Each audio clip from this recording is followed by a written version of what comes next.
try number way too many to get this game going. Hi, I'm so sorry again. Thank you for your patience. Fantastic.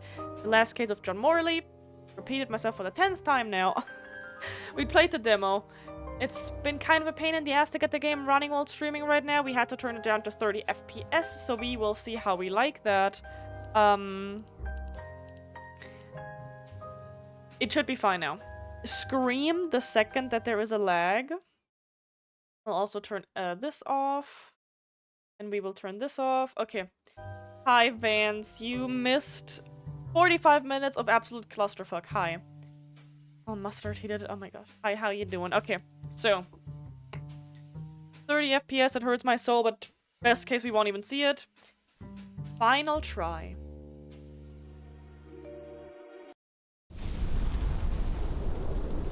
In the depth, I can't say the TH anymore. In the depths of darkness. I need to do that again. He awoke with a startled heart pounding in his chest. The cold earth beneath him unfamiliar and damp. Darkness surrounded him, thick and oppressive, the kind that swallowed every sound except his own ragged breathing. He tried to gather his thoughts, but they were scattered, lost in a fog of confusion and fear. Where was he? How had he gotten there? His legs trembled as he forced himself to stand, the weight of an unknown terror pressing down on him. Somewhere in the depths of the trees, he could hear it. Something was following him. Yeah, the stream crashed like 2 times. Don't even get me started. Hi, Elixir. Is it? Again, I hope it's not too loud. Scream immediately.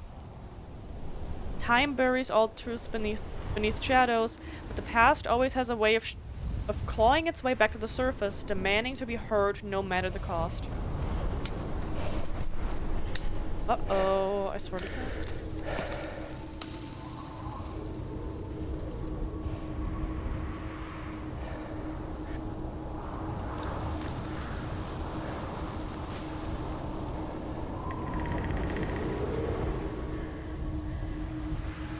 Where am I?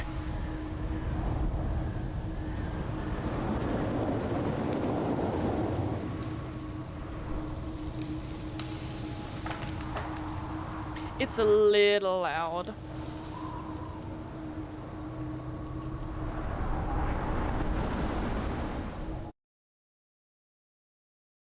It was lagging a tiny bit again. I don't like, but it's fine. I'm gonna try this worst case. I know it's following me. I can feel it.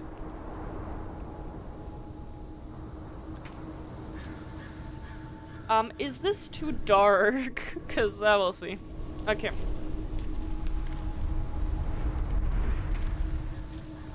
Sounds good, Evan, thank you. Can I just... Hi, okay. There's a lamp. Was also finally able to download the VOD. The game was wild. The game was great. Dates with the people have come to my work already. Sent help. You got this, Vance. Okay. It feels a little bit dark, but it's fine. Where do you want me to go? Why is this so dark? Like, I know immersion and all of that, but like, Jesus. Is what too dark? I can't see anything. Listen. Is that better? Oh god. I don't know where I'm going. I think we're just gonna follow the lights, maybe? I think that sounds like a good idea. I shouldn't have taken such a risk. Oh yeah.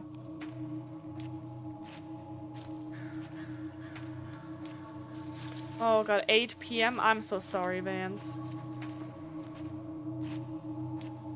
Oh my god. Listen, yes, but like, if it's too dark, it's like, I don't know where to go. I literally cannot see a thing, but this is better. Okay. Now concentrate, people. We need to get immersed in this, this travesty. Can I? Okay, I can go faster, technically speaking.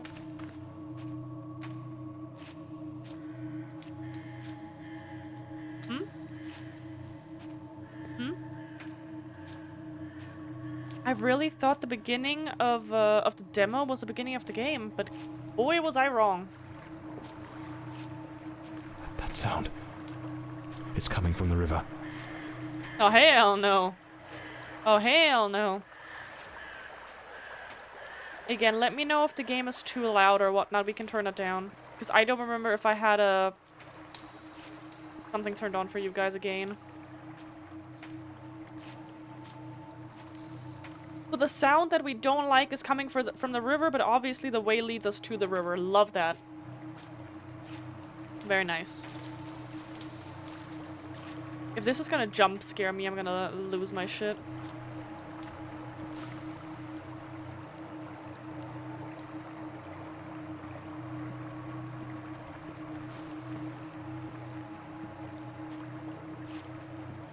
Vance, you got this. I believe in you.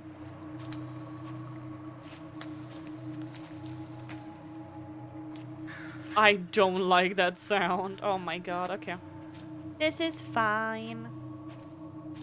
Everything's fine. If it catches me, it will show no mercy. Listen, I don't even know what we're talking about.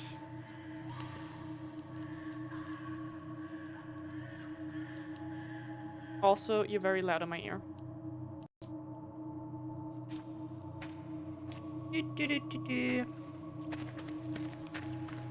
Can you like what are we running away from? Is it a person? Is it a werewolf? Is it a vampire? Is it an I don't know what? Wild animal? Who put the lanterns down here? I have questions and I need answers. I know it's hidden somewhere in this forest. Why are you here then? Is this why we landed in the not infirmary, but like in the hospital? Might be.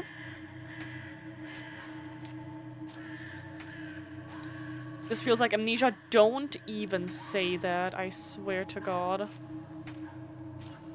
This is completely fine. I should be able to see its light soon. What do you mean it's light? Can you be a little more specific?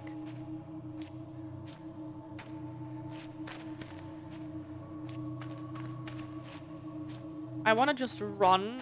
Okay, that's a cabin. I don't like... Lost. I can gather my strength and plan how to face that monstrous thing. Are we lagging again? Or were we lagging for a second? Not. Yeah, just go into this creepy cabin. What's the...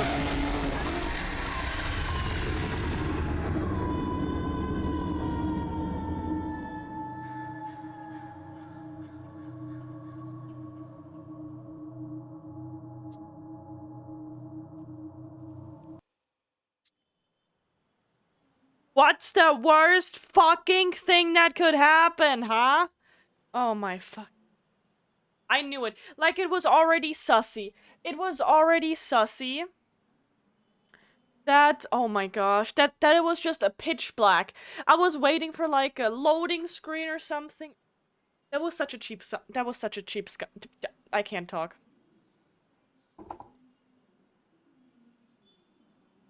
That was such a cheap jump scare.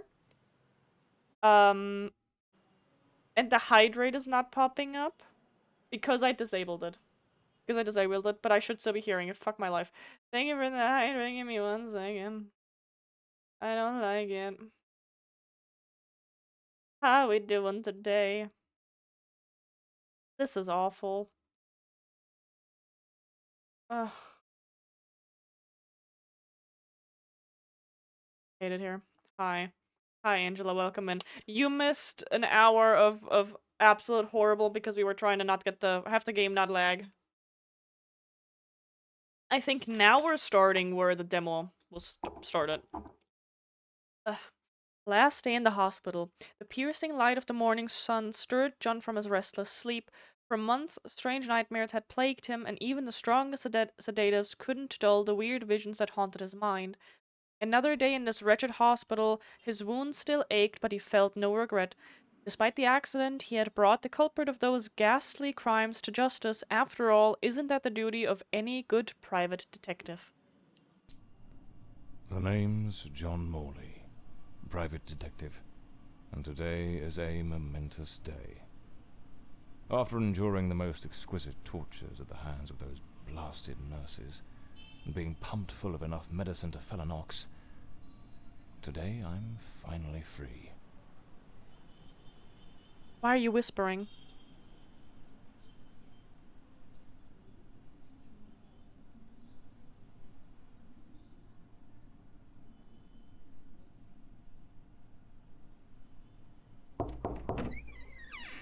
It appears you're awake at last. We had considerable difficulty rousing you earlier this morning, so I deemed it best to let you rest a while longer. I bring you good news. The latest test results are favourable, and the doctor has authorised your discharge. You are now officially ready to go. I have placed your belongings on the table. Oh, and a lady stopped by this morning with some clothes from the dry cleaner. Lovely. A woman brought my clothes from the dry cleaner. Was it Penny? I couldn't say. She arrived quite early, before my shift began. I've placed the garments in the wardrobe to keep them from getting wrinkled. Oh yeah. My belongings? I thought everything was already in the room. There are a few valuables and some coins we kept for safekeeping. They are in the box on the table. I've been having nightmares. The doctor has prescribed some medication that should help address any residual effects.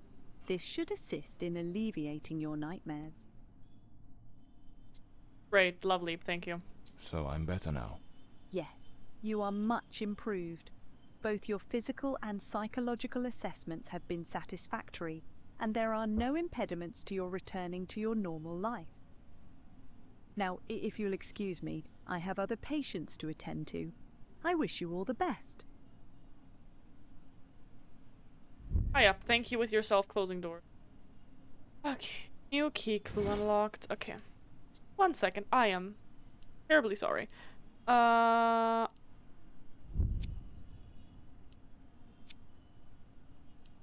this.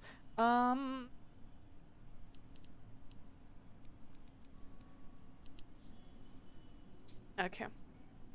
What the fuck you mean output device no- You can hear games out though, right? Why does it say none for output device? Oh my god, this game scares me. This game scares me. Okay. Okay, hi. Blimey, it's nearly noon. I must have lost track of time in those blasted nightmares. Trench coat and fedora hat. Every detective's must have. I better get dressed. The hospital gown that ties in the back doesn't exactly scream professional. I don't know what you're talking about. That's me, the bloodhound Morley. Story of my life. Nearly broke. Understandable. Medical discharge. Patient number 5567, room 27. Date 3rd of February 1945. Subject discharge resolution report. Attending Dr. A. Forner. Final review and conclusion. The patient has demonstrated satisfactory improvement in all pre-operative objectives. The surgical procedure conducted under protocol ETD 03 has been deemed successful in all respects. Upon completion of final tests and provided that the patient reports feeling physically and mentally prepared, medical discharge is advised. No post-operative complications are anticipated at this time. Continued observation during recovery is recommended to ensure patient stability.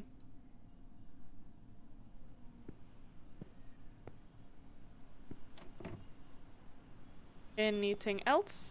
Oh yeah, this letter. Rainy and overcast. Typical London weather. And there's notes from Penny, my secretary. She must have left it here a few days ago while I was still under observation. John, I'm awfully sorry. I can't talk anymore. I can't talk anymore. Oh my god. John, I'm awfully sorry.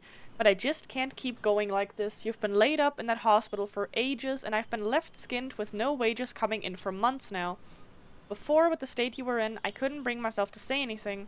I thought it best to let you get better in peace, but the other day Dr. Forner rang and said that they were finally going to let you out, so I figured it was time to tell you.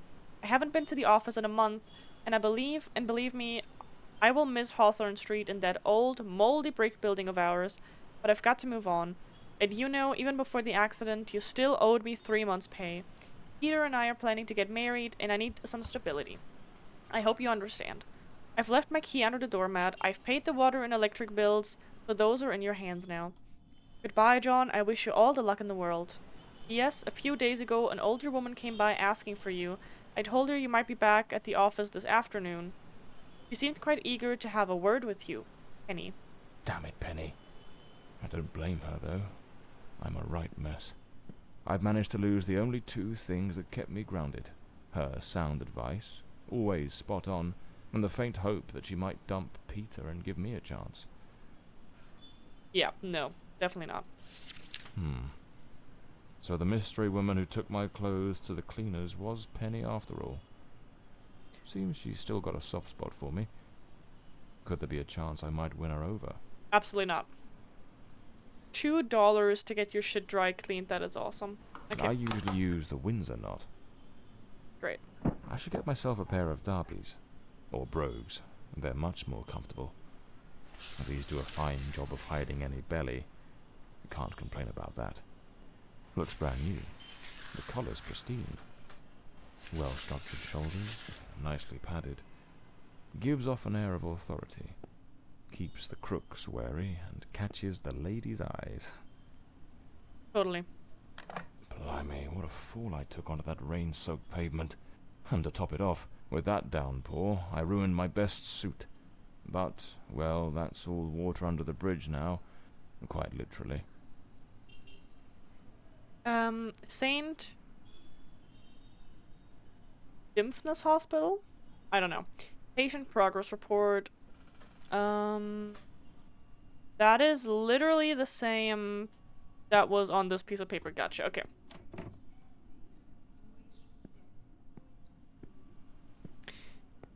Din, din, din. Those windows are very dirty. I would clean them if I were you. I'd better hurry up.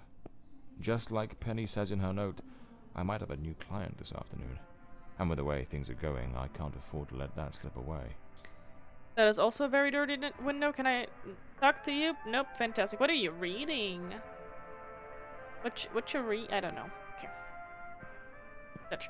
Is that window is also dirty? Lovely. Okay. All right, let's get moving. Today's the first day of the rest of my life. At last, back to the streets and the cold comforts of foggy old London, the chimney filled the ear with the familiar tang of cold dust, while the rhythmic hum of the small industries in Whitechapel, Stepney, and Southwark rang in his ears like a symphony. Soon he would be seated in his clustered, dusty office once more, ready for the next case, perhaps finishing off some forgotten bottle of whiskey tucked away in a drawer, and mourning the irreplaceable loss of his assistant, Penny. Welp.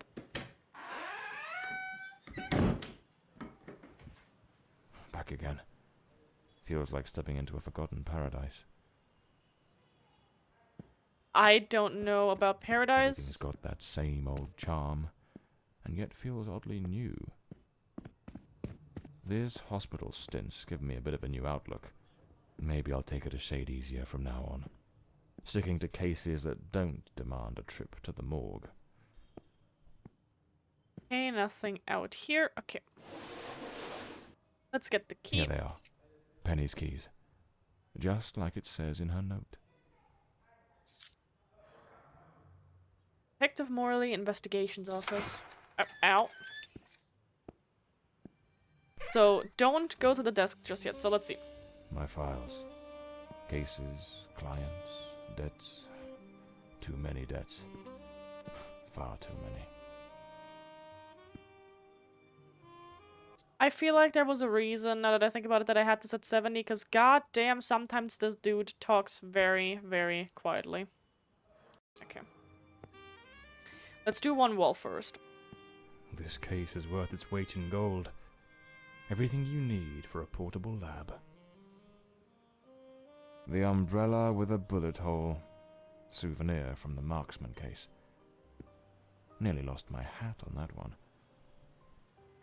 This one's a favorite. The jealous lover solved everything with a few blows from an ashtray. Brutal, but effective. Yeah. This side. So this is Peter. That smug grin's got "punch me" written all over it. Someone is very jealous. Penny's desk. I ought to give her a ring and try to sweet talk her into coming back. If this new client brings in some decent dough, maybe I could settle what I owe her and use a little charm to win her over. Dude, give it up. The murder weapon from the cadaver collector case. Nasty business, that one. The case of the Red Shoes murder. One of the most complicated I've faced. Finally. Case closed. Fantastic. Okay. Let's see what is on our desk. Last time I think I opened the wrong thing too early, or? Oh, never mind. It's just immediately okay. My desk. Strangely tidy. Normally it's buried under papers, notes, That's bits of evidence. That's tidy. Penny must have wanted to leave everything spick and span before... well, before she walked out on me. Another one of my cards. But this one has my last name circled. Okay. Yeah. Oh, okay, that was that.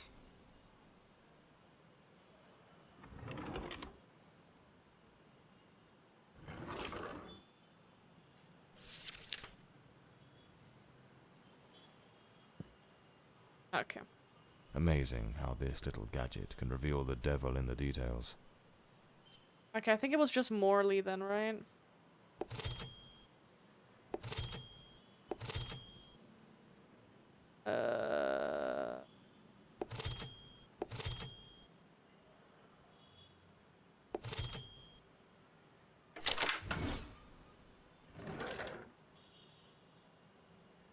My Smith & Wesson. In perfect condition. You never know when it'll come in handy. Totally. The Scarlet Page. I trust Penny didn't go snooping through my things while I was away. Oh, my apologies, madam. I didn't hear you come in. I was a bit distracted. Good afternoon, Mr. Morley. I trust your assistant informed you of my visit as promised. My apologies. I was rather engrossed and didn't notice your arrival. To whom do I owe the honour of this meeting? Lady Margaret Fordside, the 4th Countess of Bloomsbury. Lady Margaret, could you tell me what brings you here today? How can I assist you? I shall endeavour to be as candid as possible. 20 years ago, when my daughter was just 18, she was brutally murdered. It happened at our family estate, Bloomsbury Manor. Someone slipped into the house unnoticed, and upon reaching her room, delivered 5 fatal stab wounds to her chest, lungs, and heart. The police, eager to close the case, hastily blamed and condemned 2 violent thieves who clearly had nothing to do with her death. The investigation was closed, and justice was never served. I am prepared to offer you £30,000 if you take on this case, and a further £30,000 if you can solve it and bring the true killer to light. Tell me, Mr. Morley, will you accept this case? I understand your distress, Lady Fordside. But before I commit to anything, might I trouble you with a few questions? By all means, Mr. Morley. Ask whatever you must.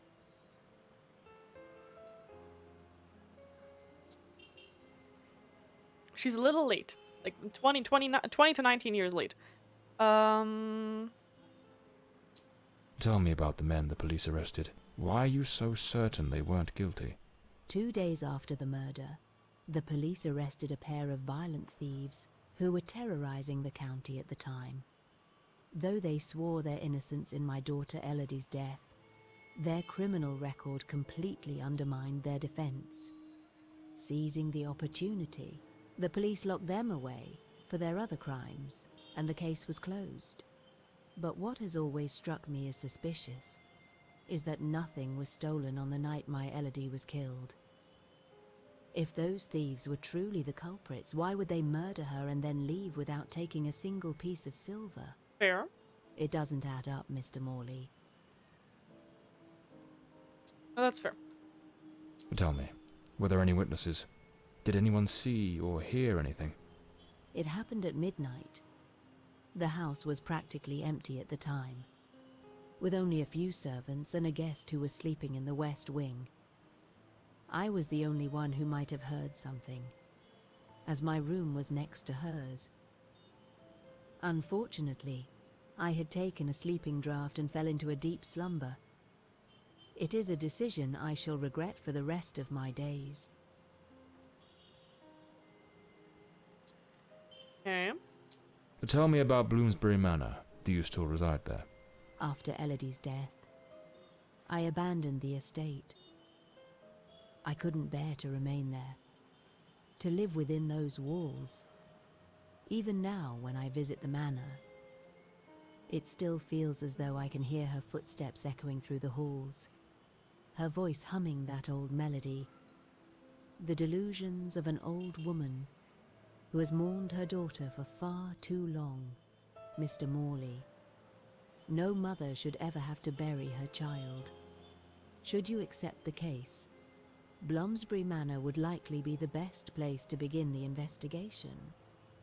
I shall not impede your work, as I now reside at Bedford Square, in the heart of the city. This feels like LA Noir? Or? I don't know that game, but like, fair? But like, how exactly? A case that's been cold for 20 years. You Yeah. certainly don't make it easy for me, Lady Margaret. What made you decide to seek out a detective now? For over 2 decades, I've fought tirelessly to have the case reopened, to prove that the real murderer escaped justice. But all in vain.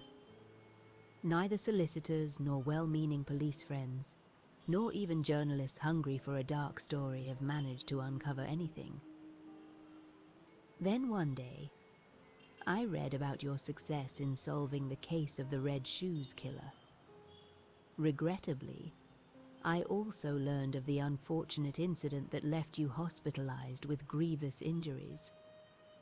On the advice of your secretary, Miss Penny, I waited patiently for your recovery. And now, here I am. Well, I believe I have all the information I need to get started. I accept the case, and will begin the investigation immediately. I'm pleased to hear that. My butler will bring you the £30,000 tomorrow morning. There's a lot of money. Now, if you'll excuse me, I have matters to attend to. Once you uncover the culprit, contact me at once, and I shall promptly deliver the remaining £30,000. Please, Mr. Morley, Her necklace is all fucked up. unravel this harrowing mystery that has tormented me for so long. Necklace is fucked up. I see. Okay. Shadows from the past. The visit from Countess Margaret Forsyte was just what John needed, a case with all the right ingredients to stir his detective's instincts. An unsolved murder from 20 years ago, abandoned by the police in their incompetence, and a generous reward waiting at the end. What more could a man want on his first day back? The journey to Bloomsbury Manor, which there is an O missing, passed without incident, though the rough, neglected road, ravaged by years of rain and wind, made for an uncomfortable ride. He arrived under the cover of night. The place was quiet, like the ruins of an old tomb, forgotten and forsaken.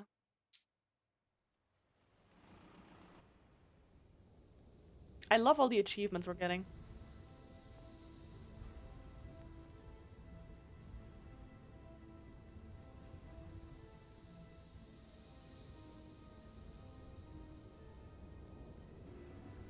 As I made my way through the dense forest path, a haunting silence enveloped the air. It was as though the very night of the crime still lingered here, shrouded in an eerie calm. The manor stood before me, its facade as inscrutable as the shadows that danced in the moonlight. Every step I took felt like a step deeper into the heart of a mystery that refused to be forgotten.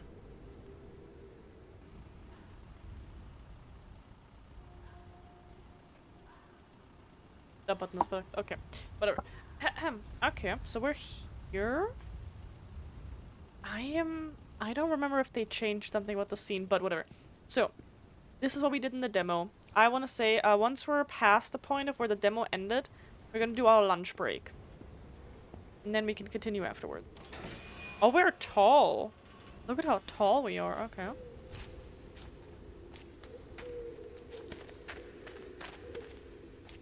Hi, this doesn't look creepy at all.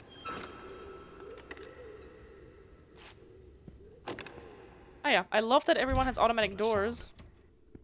The stillness feels heavy. Excuse me, did I like just get it's locked? hiding something. Let's see if I remember this.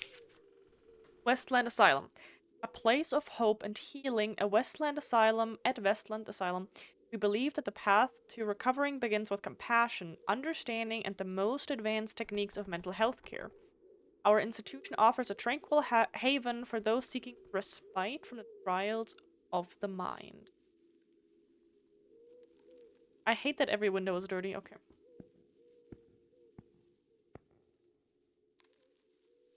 Westland Society of Fine Arts, February 15th, 1923. Your Ladyship, I write to you on behalf of the Westland Society of Fine Arts regarding the exhibition currently on display at our gallery, which features several works by your daughter, Miss Elodie Forsythe. While we fully appreciate the remarkable talent and artistry evident in her work, it is with great regret that we must inform you of a matter of concern. Several of the Society's patrons, particularly amongst the more sensitive members of our community, have found Miss Forsythe's paintings to be of a highly disturbing nature. We have received numerous complaints, with mothers remarking that the artwork has caused distress to their children, some ladies reporting feelings of unease. There is a growing sentiment that the pieces are unsuitable for public exhibition, particularly in a space frequented by young and impressionable minds. It is with the utmost respect and consideration that we kindly request your ladyship to arrange for the removal of Miss Forsythe's paintings from the current display. We understand that this may cause disappointment, but we feel it is necessary to preserve the decorum and sensibilities of our gallery's visitors.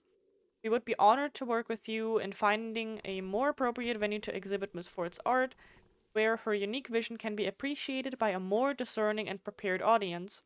We trust you will understand our position in this delicate matter, and we look forward to hearing from you at our earliest convenience, or at your earliest convenience. With the deepest respect, yours faithfully, Sir Arthur Wellesley, Secretary, Westland Society of Fine Arts. So if something paints disturbing It seems paintings... Elodie had a passion for art, but her style wasn't exactly well received. Disturbing, from the looks of it.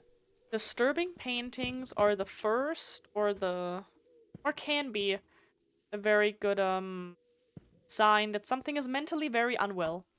This painting, it's rather grim. There's something deeply unsettling about it. Almost like it carries a shadow of its own.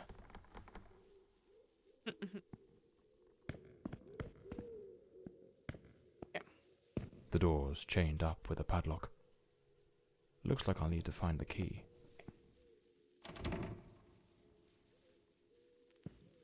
A blue moon, fitting for a place haunted by its own secrets. Looks like the Countess left this for me.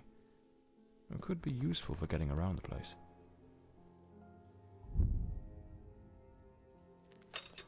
It was F, okay.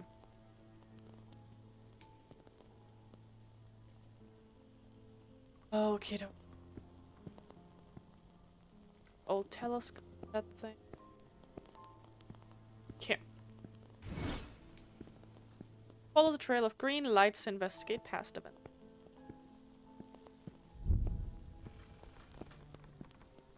I am not gonna immediately do the riddle, but I remember it, so we're just gonna look around real quick.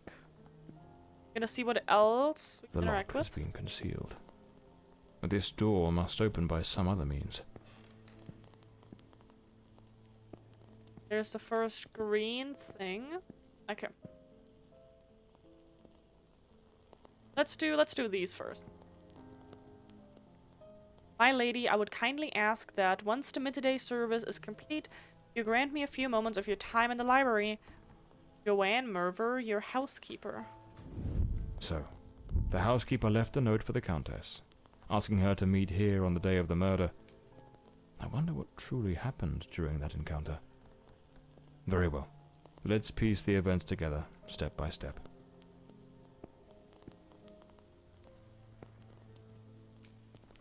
A globe resting in a beautiful wooden stand. Okay. 2 chairs. One of them knocked over. Looks like someone arranged tea in the library that day.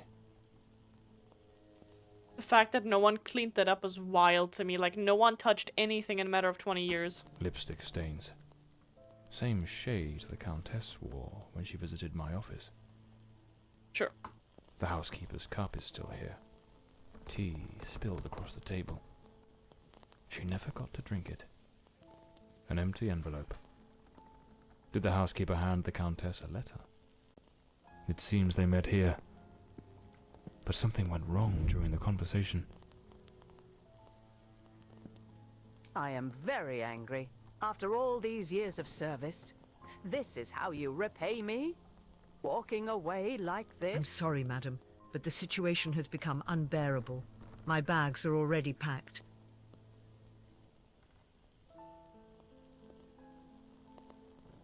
Okay. Hi, Fairy, welcome me in. My bags are already packed. The Countess threw the housekeeper out in a fit of rage. In her haste, the housekeeper forgot one of her bags. What was it that unsettled the housekeeper enough to abandon her post so suddenly? And never came back.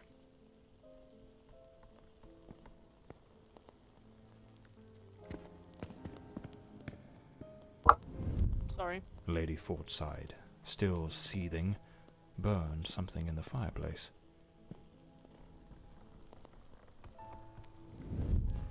I am not the killer. Okay. Okay. We have an inventory. So those are the people that we met so far. You know, the Beth Kelly. Age 32, nurse, head of ward at Sankt Gimfna Hospital. She oversaw my recovery after I was badly injured, following a dangerous conclusion to my last case. A steady hand and sharp eye. You can tell she carries the weight of a job.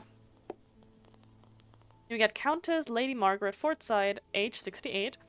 An English aristocrat from a noble bloodline. 20 years ago, her daughter Elodie was brutally murdered. Now, after all this time, she comes to me to finally put the pieces together and solve the case once and for all.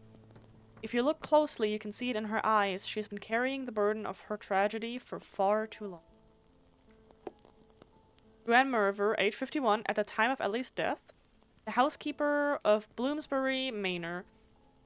Or Blumsbury, like they said, I don't know. Her family has served Fortside lineage since the days of King William IV. Joanne's loyalty is unshakable, but she can't quite mask her unease at the recent events within the manor's walls. The kind of woman who knows more than she says and hides more than she knows. Okay. This is kind of cool. The tragic murder of Elodie Fortside. 20 years ago, Elodie, the daughter of Lady Margaret, was stabbed to death in her bedroom during the night as she slept. After countless failed investigations, the Countess has now tasked me with solving the case. Why did Joanne Merver leave the Fortside estate? Something or someone greatly unsettled Joanne Merver, the housekeeper, enough to break a long-standing family tradition of serving the Fortside household. That's what we know so far. Oh. So, and then here, we had pictures. We have 4 statues here. And 4 Looks pictures. like this is the Fordside family book, showing some of their ancestors. With the cursor of the edge of the screen. Go back, okay. We have Sir Alaric Fortside, an astronomer and romantic, saw in the stars metaphors for his loneliness. In 1842, during a total eclipse, he swore that the diamond ring around the moon was the spirit of his wife Eleanor, who had died giving birth. From that moment on, his telescope never ceased to aim at the sun, seeking to capture the eternal moment. Lady Eleanor Forsyth. Shrapnel scar on her cheek, hands hardened by the iron of mud of balaclava. Amid the roar of the Crimean cannons, her silver medical kit, now stained with gunpowder and memory, held not only wounds, but the hidden truth behind a colonel's death. They say she swore to protect that secret, and that the oath still lingers within these walls.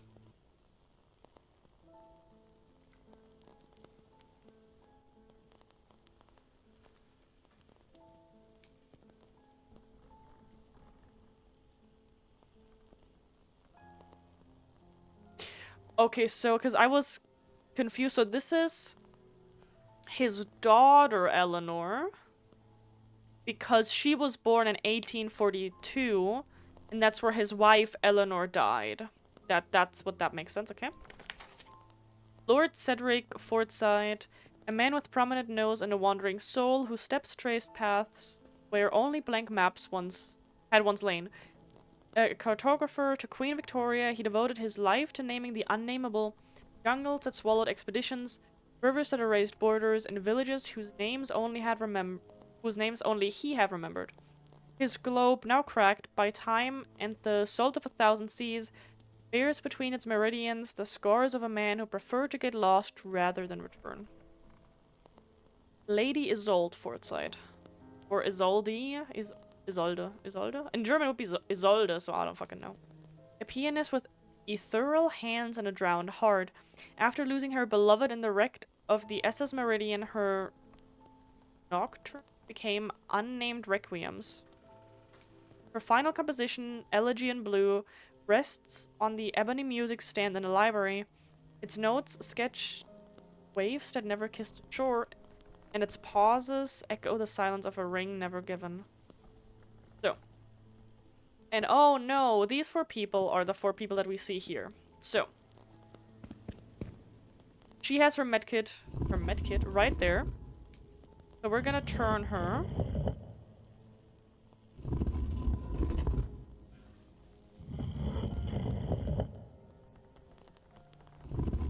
To look at the medkit. This lady likes to look at her little... That should be far enough to look at the piano.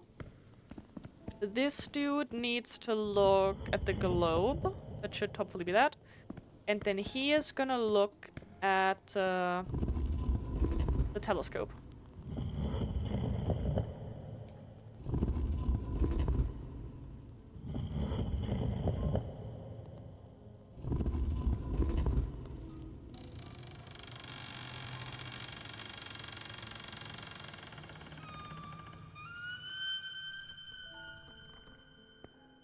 There we go.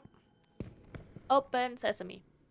This must have been some sort of private study for the Countess. Lady Margaret and a young woman. I suppose it's Elodie. They look happy. It was undoubtedly a better time. I mean, she was alive, so, yep. This looks like the key to the main hall. Could be my way into the heart of the house. Yep.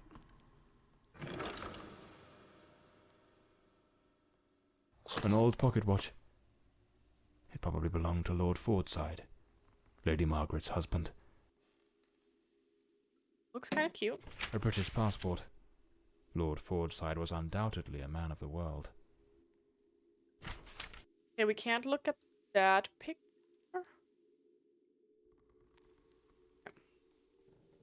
Lady Margaret Forsyth, I am writing to you as the attending physician of Ward to provide an update on your daughter Elodie's progress. It is with great pleasure that I report her notable improvement.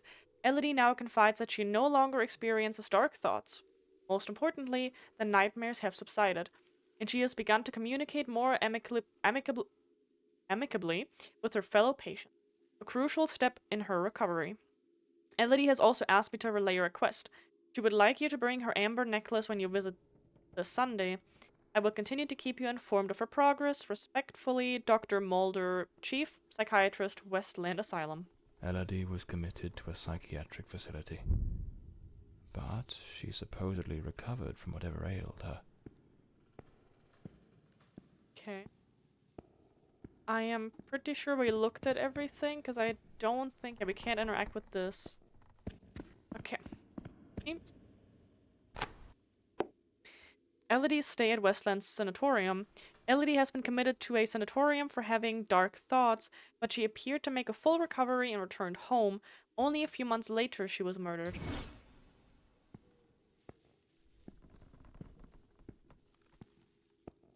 There was nothing left to interact with here. We can't go home. Okay. Now we start anew, where what we didn't see in the demo.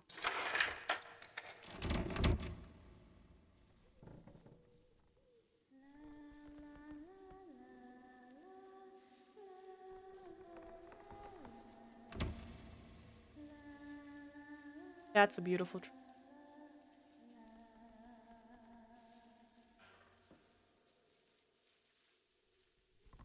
Enormous tree in the heart of the mansion. This place is no ordinary house.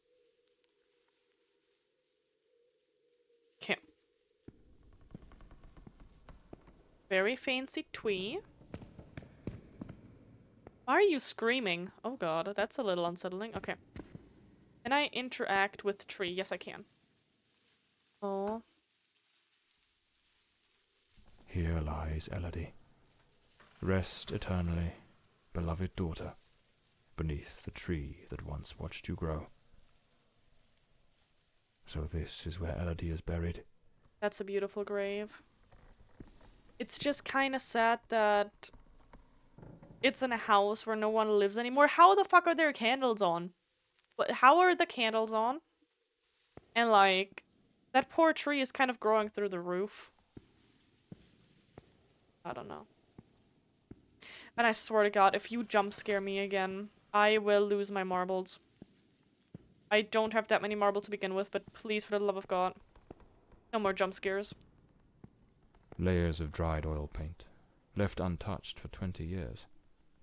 It's as if time stopped the moment Elodie laid down her brush. Feels like the room's holding its breath, waiting for something to stir.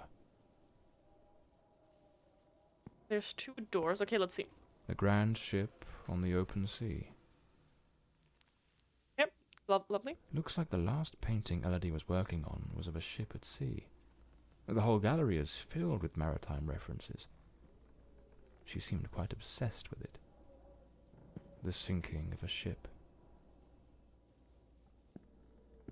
A man with his back turned, watching a ship go down. Yeah. Weird. This door appears to lead out to the back garden. Locked with a padlock. I'll need to find the key. Welcome back, Evan. Looks like some sort of clue. Trace the tree's journey from birth to decay. Trace the tree's journey from birth to decay. Follow the path of the artist in a thoughtful display. Arrange the 4 stages and the door will obey. Unlock the path ahead as art lights your way. Sorry. Journey from birth to decay. Follow the path of the artist.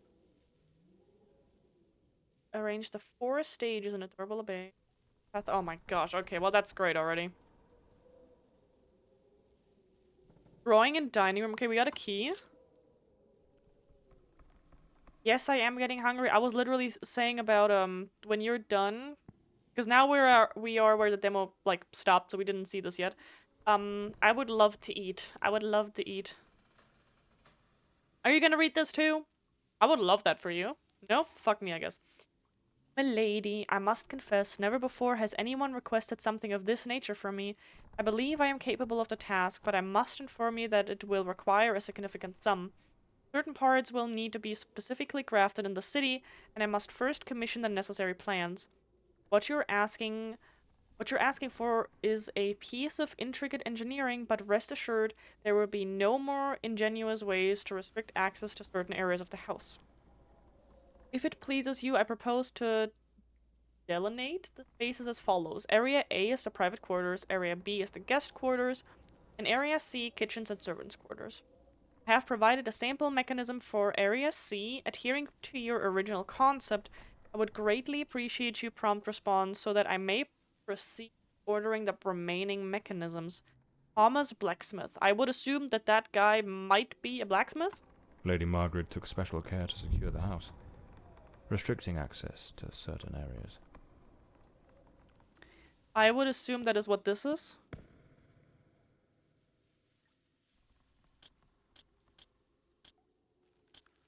One, two, so 5 numbers here. I don't like the footsteps sound further away. Would you set up the computer screen? Yes, sounds good, thank you. Just let me know. And this is also 5, okay. I can't see fucking- oh. Wait a minute. Where's my lantern? There's my lantern. I mean... there we go. I forgot that I had a lantern. There we go. Now I can see oh, Jesus. I forgot that. So I was like, I wish I had something to light. Okay. I have a key. Is that not the key for here? I don't think so. Okay. What drove Lady Margaret's obsession with security? Lady Margaret seemed consumed by an obsession with the house's security. She was installing an elaborate security system when the tragedy occurred. What was it that troubled her so deeply? Oh, I don't know. The fact that someone broke in and killed her daughter? Okay. So, I am awful with riddles. Is there another door I missed? I don't think so. Oh, there. Aha. Okay. And this is blocked. We don't have to go. Okay. Can I look at the tree again? Nope. Fantastic. Okay. Let's go into the first room. Oh. See what happens.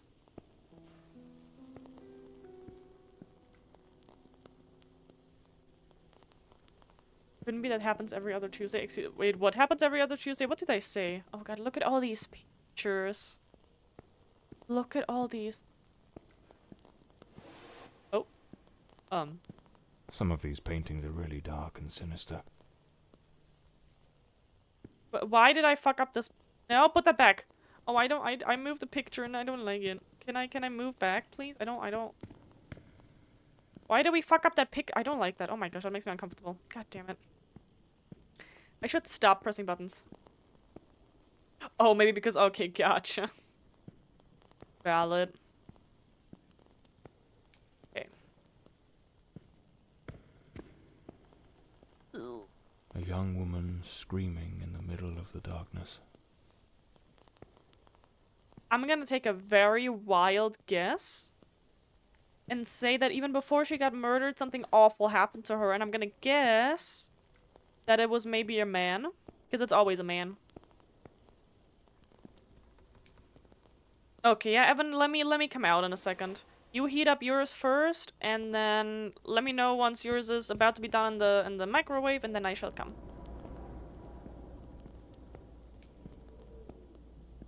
Wanna at least look around a little bit?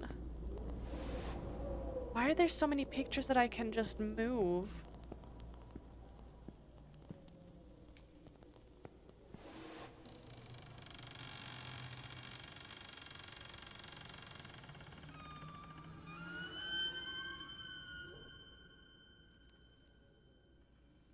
Okay. I'm gonna laugh so hard if it was a matter of, oh, the right... Why does it always take my light away? Come on. Give me my light back. There we go. If it was supposed to be a right order and we just guessed the right order, that would be so funny. There's some pictures that kind of look like they're fucked up. Like, I don't know... I can't... Okay. That is that. See what this is. A lot of text, I think. So we can look at that. Those poor souls. Tragedy seems to have cast a long shadow over this family. Lord Forsyth disappears under mysterious circumstances. That's the door that just opened. Okay, let's see. Damn it, it's not here. It's simply not here. Walter Brandon, Stella Maris. This must be the Countess's handwriting. What was she searching for? Looks like a commercial seaman's yearbook, listing ships and their crews. It's open to the pages under S. So this whole family in general has an obsession with ships. But there was one person that was a sailor? Like, cause he's, you know, has the globe and everything. Okay, let's see. This looks like Elodie's diary. Let's see what her last entries reveal.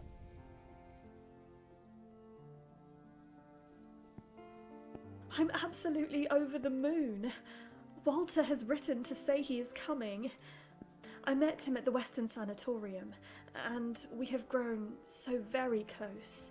He was there recovering from the trauma of a shipwreck, where he tragically lost his companions. By sheer luck, he was rescued, but not before spending an entire year on an island living amongst the natives. He truly is an adventurer. Yeah, I don't know what that's... Okay, so that's how she has, like, a connection, I guess? The music is very nice. I feel like it's not supposed to take the light away from me, because I always have to click twice to get it back, but...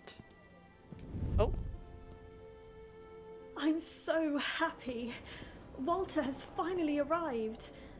I How- must admit, How old is he? I am utterly captivated by him. How old is he? Oh god. I invited him to visit, and he gave me his word he wouldn't fail to come as soon as he was able to leave. And now he's finally here. I can scarcely contain my joy. It feels as though all the darkness has faded away.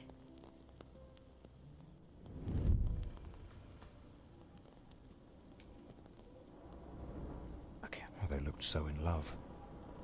So happy. I wonder what became of Walter after Elodie died. New key unlocked. Okay. Before we go into the next room, we're gonna do our well-deserved lunch break after this awful start of a stream. We're gonna play Words on Stream as always. I shall be back afterwards.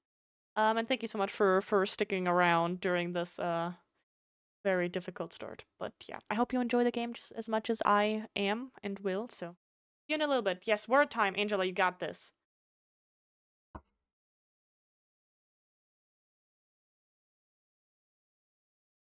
Hi, welcome back. That was a good try though. The some of the words were pretty mean. Okay. Hi, thank you so much for playing, Angela. Let's jump right back into this. So we looked at all of that. We looked at the green thing. So let's go into the next room, and we'll see what happens. Hello. I don't like how dark this is. Really don't. Okay, that was a sewing machine. Pots and plants and A boarded up door. The access to the servants' quarters appears to be blocked for some reason. I mean, rip it off? I swear to God, if... Ugh, I don't even know. Something definitely happened here. Was it a struggle? I don't like the shadow over there. Look at that disgusting shadow back there. I don't like it. If this is jump scary, I'm gonna cry. Can I interact with that? Wait a minute. Controls. Case file. Pause. Literally I or M. No? Can I... Boy! Boy, let me pick it up. What the fuck? Some of There you these go. tools have been bent, likely trampled over. These broken chairs. Someone must have held them to the ground with great force.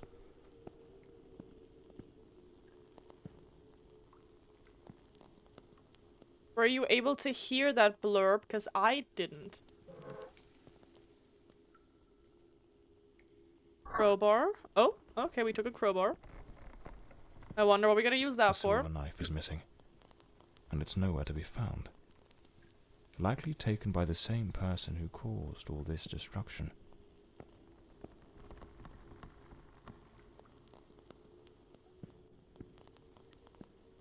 I did not.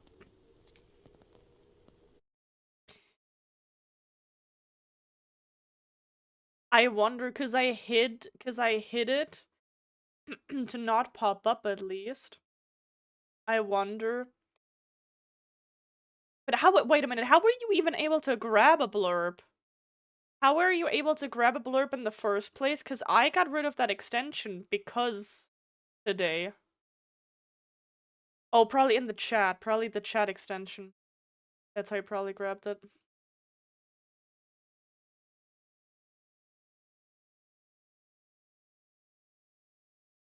Yeah, because I think I deactivated blurb for no disruption. So, interesting that it still lets you buy stuff. Okay. There's nothing in here. I hate this shadow. And we can't even go further, lovely. Okay.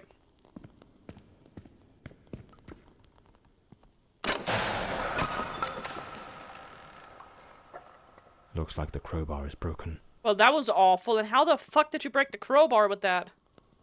I am so terrified now because we had that one jump scare in the very beginning that this is gonna jump scare me again, and I don't like it. Lady Margaret, after the death of her daughter, dismissed the staff and left the mansion.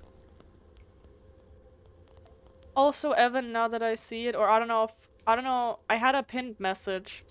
Either because of the another restart it got, or you by accident not hit it for yourself but clicked the wrong button again. Either or, this is fine. Okay, let's see.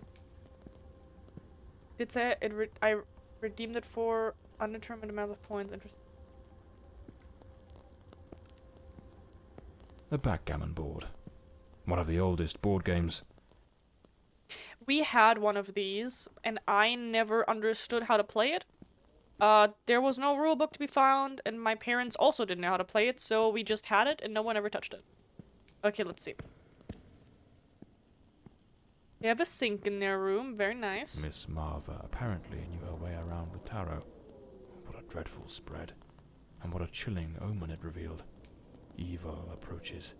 It will bring death, and lay ruin to the house and all who dwell within.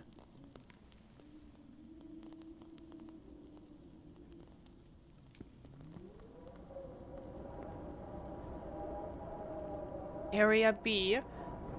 34982. You gotta... Do I need to remember this, or are you gonna take that with you? Okay, for one. Elodie had fallen in love with Walter Brandon, a man she met at the sanatorium. After they were discharged, she invited him to stay at her family manor. The mysterious part of Pastor Walter Brandon, sorry. According to Elodie's notes, Walter Brandon was a sailor and adventurer who was recovering from the trauma of severe shipwreck, where he had been the sole survivor. Oh, see, that's what I meant.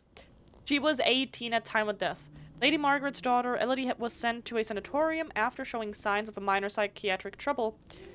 At just 18, she met her end, murdered in cold blood while she slept in a family mansion. Something doesn't sit right about the way her story was left to rest, unfinished. And then he is 30. Or was 30 at the time of his difficult. A young captain in the merchant navy and a daring adventurer. After surviving a shipwreck and spending months stranded on a remote island, he sought recovery at the sanatorium. It was there that he met Elodie, and amidst the shadows of recovery, their romance blossomed. A spark in a place where hope often felt out of reach. What fate befell Walter Brandon in the wake of Elodie's tragic death? So the problem is that I think they said a couple of months or whatnot after she got back from the asylum, sanatorium, That's when she was killed. So there is a chance that she was 17 when they met. And that makes me want to throw up in my mouth.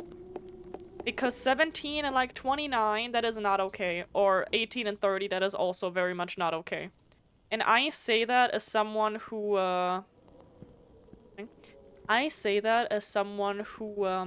does not have a problem with age gaps. As long as the younger party... Like, if he's 30, and if she was even 20, even if she was 20, I would not have a problem with that. 10 years is fine, right? But like, with like barely 18 and 30, that's not okay. That's not okay. I mean, I guess back in the day that was different, but you know. Dear mother, I wish I could tell you that all is well and that I am happy here at the Countess's household. Miss Merver, the housekeeper, takes good care of me. Lady Margaret sees no one but her daughter. According to Miss Merver, she fears some kind of relapse, and Manor is falling apart day by day. Sorry. But the worst of it, mother, is that man, that Dark.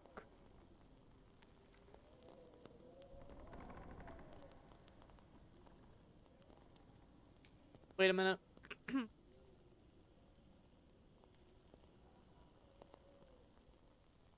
Why the fuck did they change this? Excuse me? What is written for me to read and what is actually written on the note are two different things. I should tell that all is well. Countess household, not the household.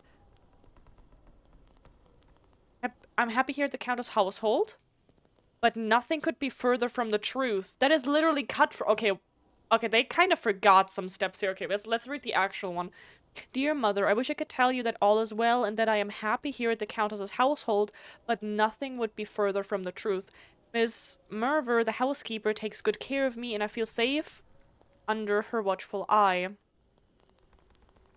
But ever since Miss Elodie returned from her health retreat, things have gone from bad to worse. Lady Margaret sees no one but her daughter. According to Miss Merver, she fears some kind of relapse and does not realize that everything that once was Bloomsbury Manor is falling apart day by day. Yeah, they kind of fucked that one up. But the worst of it, mother, is that man, that dark presence. He lurks in the shadows, oh my god. He lurks in the shadowy corner of the house. When I am cleaning or carrying out my tasks, and throws himself at me like a wild beast. He is incredibly strong. His great hands seize me, and I feel completely helpless. Luckily, the noise and the struggle always attract someone's attention. At night, I am afraid to go to the lavatory. There in the dim solitude, I feel watched by something wicked in the deep.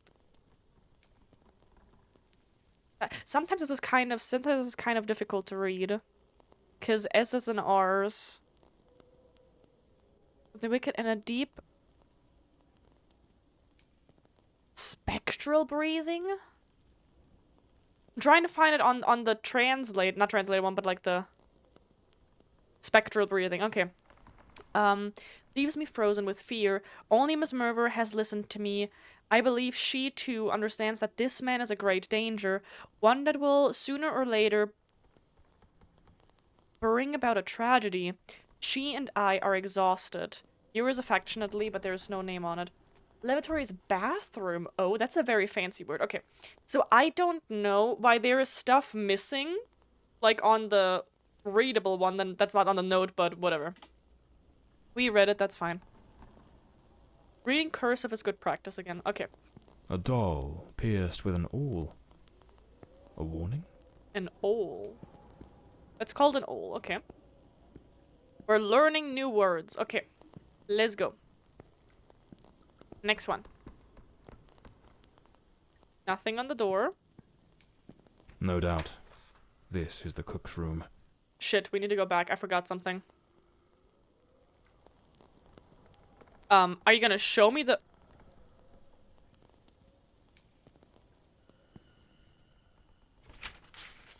I hear the sound. Technically, like, it's frozen now. I hear the sound of him grabbing the note. But he's not doing it. Can we read that? Sunday. I must remember. Buy the ingredients. Okay. Someone needs to remember to go to the market to get ingredients. Fantastic. Sancta. Lovely. Is that all? That's all. Okay. What I forgot. Here. That note has numbers on it that we need.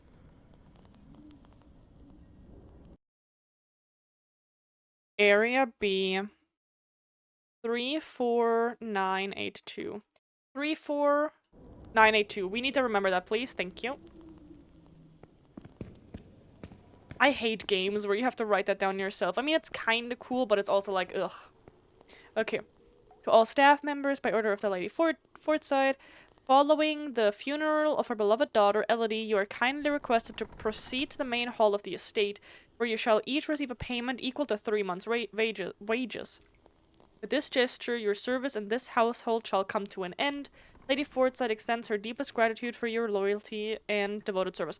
So my guess for now, because like the man that we were talking about, or like it sounds like a man, it will be a man. If that is the guy that Elodie invited, and like I wonder, because he has to have PTSD. There is no way that man doesn't have PTSD. I just don't know if we can blame the PTSD for whatever the hell he's doing, or what I think is probably more likely is the fact that he's just a pervert, because he's talking to an 18-year-old. So I want to say that he might be the one that is trying to be a little nasty and, like, touching people he's not supposed to touch. That's is that a bidet? That's a bidet. That looks... And that's a that's a very goddamn dirty toilet. Okay, hi. A pair of blood-stained scissors stuck in the sink basin. Deeply unsettling. What is deeply unsettling is that I didn't think that I had to be afraid of jump scares here. But that this game already proved me wrong, and I don't like it.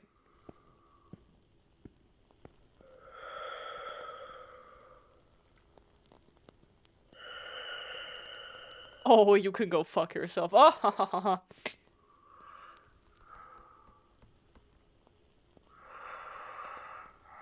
I am starting to understand why she was willing to pay us £60,000 of monies. Or pounds. British. I don't know what's breathing behind these walls, and I don't want to find out. That first jump scare was already ridiculous, but it's so dark in here.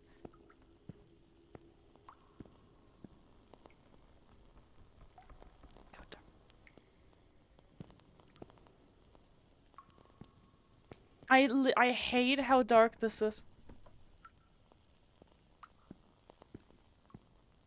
Are we? Is there someone else in the house?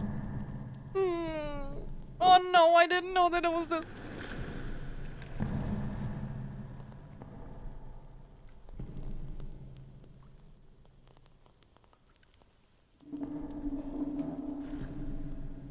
I'm gonna piss my pants. I didn't know that this was this kind of game. I don't want to. No, this is the way. Oh no, this is the way I have to go back. Oh fuck me, fuck my life. So we can sprint. We can sprint, which is not that. But the good thing is that we can't like hide or crouch or anything, right? That's a good sign. Oh, piss me. I fucking hate it here. Okay. I'm gonna actually piss my pants. Okay, we're gonna be very positive about this. Can someone hold my hand? I shit you not. We're gonna be positive about this, and nothing bad is gonna happen. Everything is fine. Best case is a person that's gonna help us. I'm also gonna very carefully look at my little screen. Nothing is gonna happen. Ah, yeah, look at that. You're friendly, right? Who the devil is that man? He had a knife. I'm completely in the dark here. I don't think he saw me.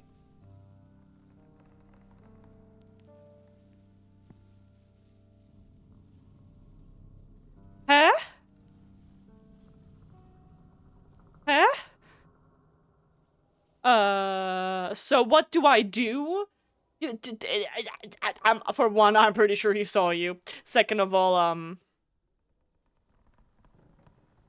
I didn't sign up for this. I signed up for a mystery game. I signed up for a game. Oh, fuck me. This is awful.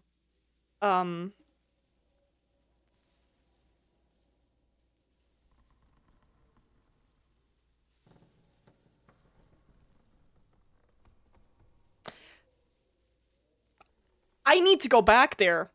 I need to go back there.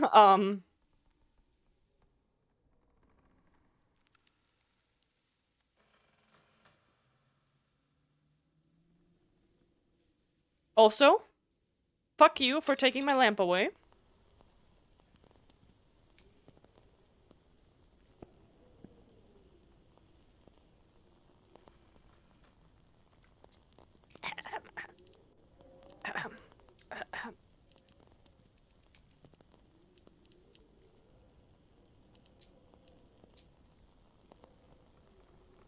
That feels a little bit better already.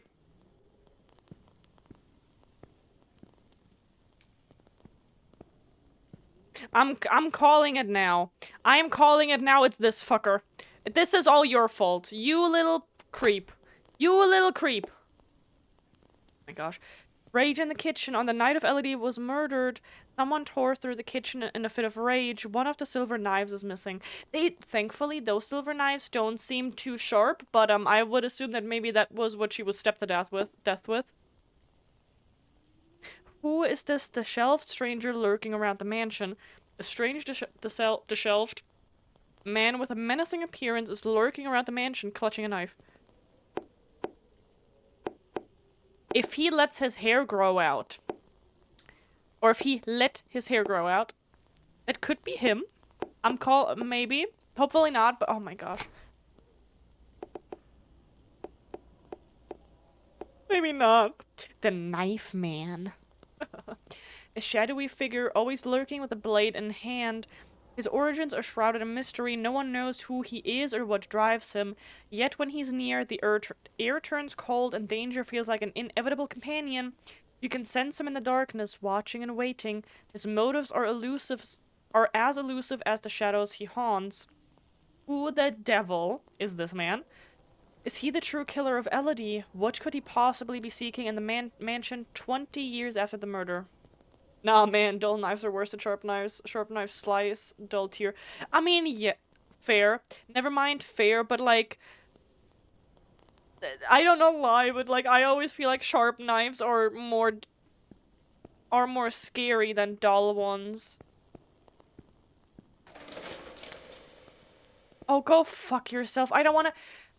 They're not gonna make me run away from him, right? That's not this kind of game, right? They're not gonna make me run away from him. I'm gonna piss my pants, I swear to God.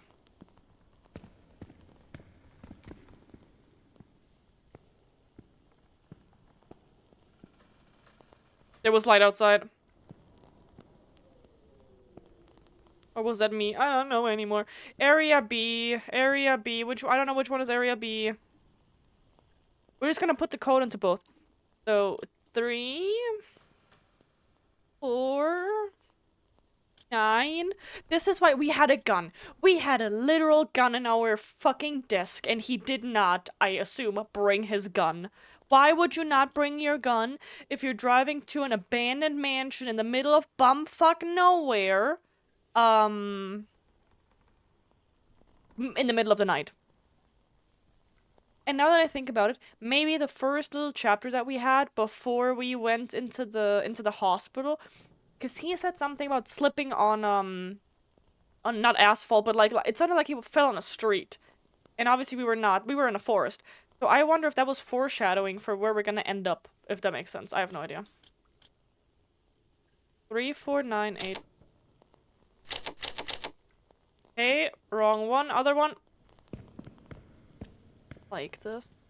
I swear to God, I should have. Ugh. I didn't know that was that kind of game. No one told me. They should have warned me. Next time for the developers, if you're watching this, hi, don't, please, for the love of God, don't send me anything, that is scary. Please don't. Unless you want to see me actually piss my pants and cry like a little baby. I am tempted, saving symbol, lovely, to, I don't like any of this. I am tempted to turn the brightness as far up as I can. And turn Spotify on. Because, I feel awful. Why is there nothing here? Why is there nothing here? Why did I go here for nothing? Oh, there's doors here. Oh, never mind. Oh my god, that doesn't make... Okay. We're gonna forget about anything scary. Nothing scary is gonna happen, because this is not a scary game. This is a great game. This must be Walter Brandon's room. a very lovely fella that would not hurt a fly. A model ship. Mr. Brandon must have felt a deep yearning for the sea.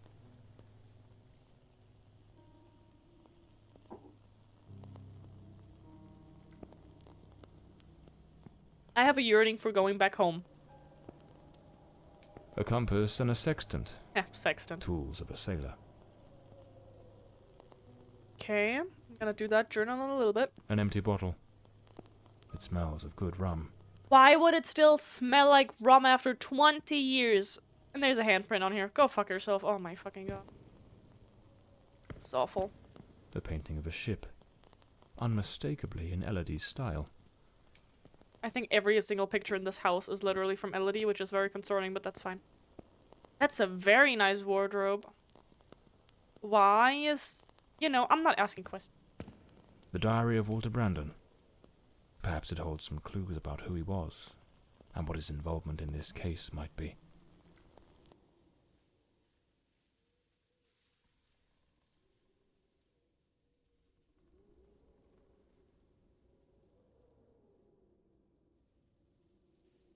Thanks, I'm standing right behind this. Thank you for telling me that this is also now glowing green. Oh, never mind. Oh my god. Never mind.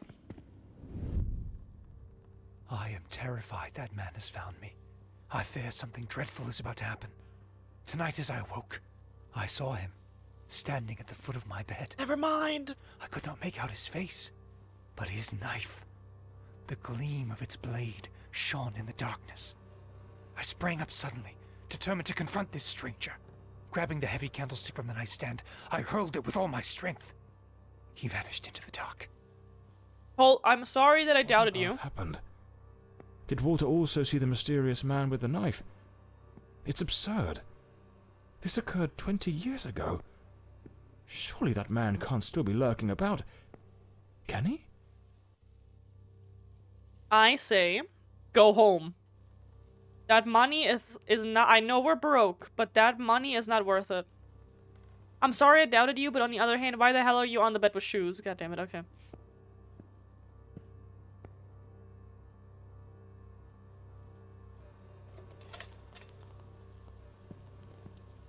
See, why am I not allowed to see to the end of the hallway now?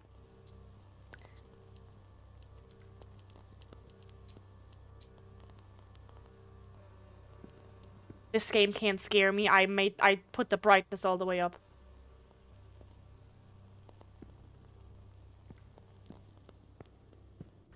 Oh yeah. Boy, am I glad that we ruined the crowbar. I'm just gonna look on the ground. Nothing is hurt. What am I supposed to do? Look where I'm going very carefully.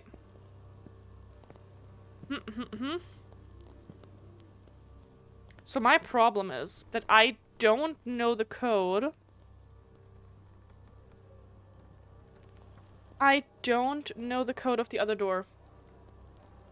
The tree's journey from birth to decay. Follow the path of the artist in a thoughtful display. Arrange the 4 stages and the door will obey. Art lights. Was this maybe the thing for like the room that we already opened? Because we tilted for painting, so maybe that was that already.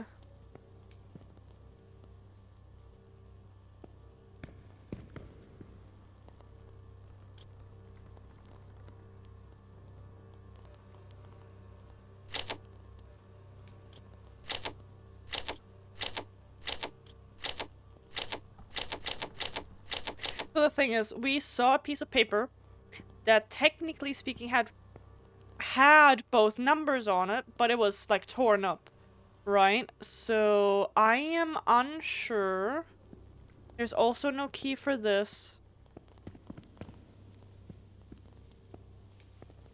It's not even funny how scared I am right now to move literally from A to B.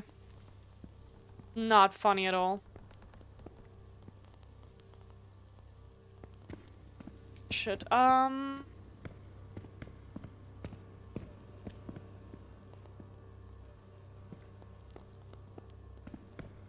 Another boarded up door. The question is, was it sealed before the murder? And why? Hi, B. How are you doing today? I didn't know that this would be a scary game and now I regret my decisions. Is there any- am I missing- I am dumb, I'm missing things, ugh.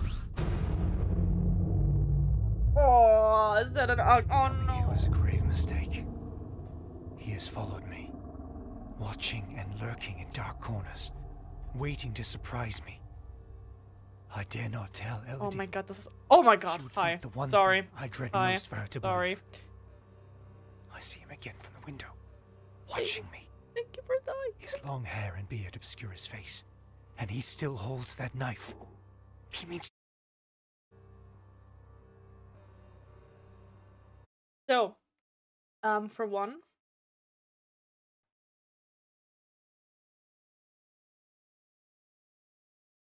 I think hiding it makes the whole thing just literally not work, which is hi. So, I'm doing great. I want to go home. I would love to go home if that's allowed. Because I don't want anywhere. Okay. Ah, yeah. I will have nightmares about this face. I will have nightmares about this face. Lovely. Okay, anything else? Anything else? That's great. I mean, that is... We look at the diary I already. am losing my faculties. Oh, never mind. It is best I return to the ship. Everyone seems to be conspiring against me. The housekeeper despises me, accusing me of misconduct. Perhaps I'm not a man of refinement, but I know what respect is. Yet this morning, as I awoke from my rest, she was enraged with me. It was of no use to tell her I had slept peacefully. An external maid who comes to clean was crying and accusing me of having approached her in an unseemly manner. I would never do such a thing. I am a sailor, a man of the world. I know how to conduct myself. So even the other people somehow think it was him and not that very awful other-looking man. I'm confused. Oh, we're missing something here. Interesting. Who is Walter Brandon? Walter Brandon seemed like an honorable man, madly in love with Elodie. Again, not Bonita. The kind of love you don't fake. Still, he was accused of taking liberties with one of the maids. Something about it doesn't sit right. Okay, and I'm missing one here. Do I need to back with something else? The last entry in the diary, dated the very night of the murder. Sorry. My beloved Elodie, why can you not believe this poor sailor who only wishes to love you? I have left everything behind. My ship, the sea, all my world, just to be by your side as you asked me to. Damn it. I can hear the man with the knife coming up the stairs from the hall. I need to hide. Walter was terrified. What in the devil was happening here? It seems this trunk was all Walter owned. I should take a look at it. So... Ah, yeah. No, I love this. Great. Oh, that's cool. Okay, so wait. We have... a key. Scary. Seems I'm not the only one with a fondness for hats. Wrong timing. A photograph of Elodie. No doubt Walter cared for her deeply. Looks like the key to the back garden. I better head back to the staircase gallery. Pretty sure I saw a door to the outside there.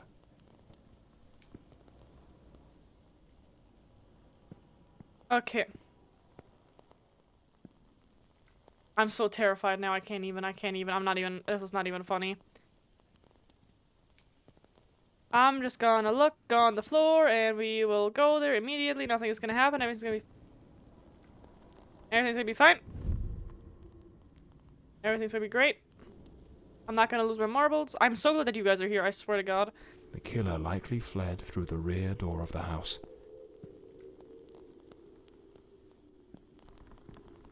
This is, like, such a beautiful house, technically speaking.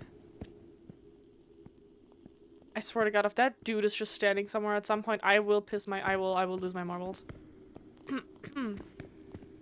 Okay, hi. At that old fountain in the garden. Now little more than a basin of stagnant water. One can still make out the faint impressions of bloodied hands. It seems almost certain the killer stopped here, in a hurried attempt to wash away some of the blood spattered across his body. Alexa, please hold my hand.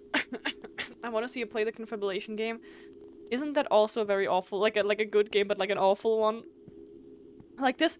Did you see his face? Did you see how ugly his face was? Like that picture of him, or like that frame of him standing on the glass was so incredibly unsettling. I swear to God. And you know what they could have done?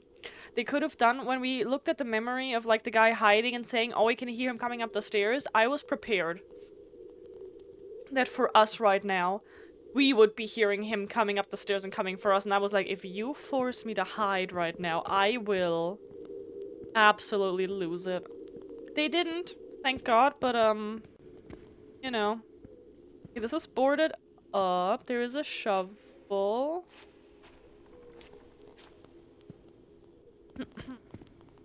I was prepared for a mystery game, not for whatever this bullshit is. Can I go here? No, okay. So, okay.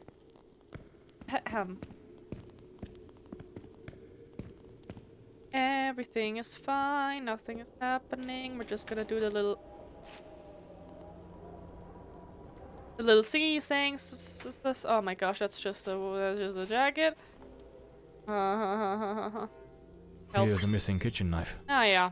Undoubtedly the murder weapon. And the police never found this. I'm sorry, but you can't tell me. And the police didn't, apparently. Okay, I mean, okay, it was not that long, like, it was kind of, like, long ago-ish, but, like, you're telling me that the police didn't look around at all?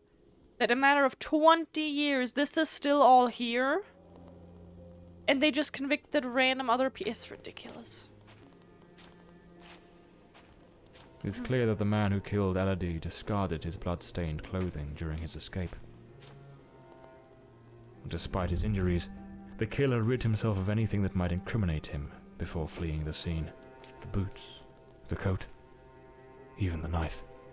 It's a chilling thought, but those very items remind me of the figure seen lurking near the manor. I got The same figure Walter Brandon spoke of with such dread. And perhaps the very one who was said to have harassed the maids.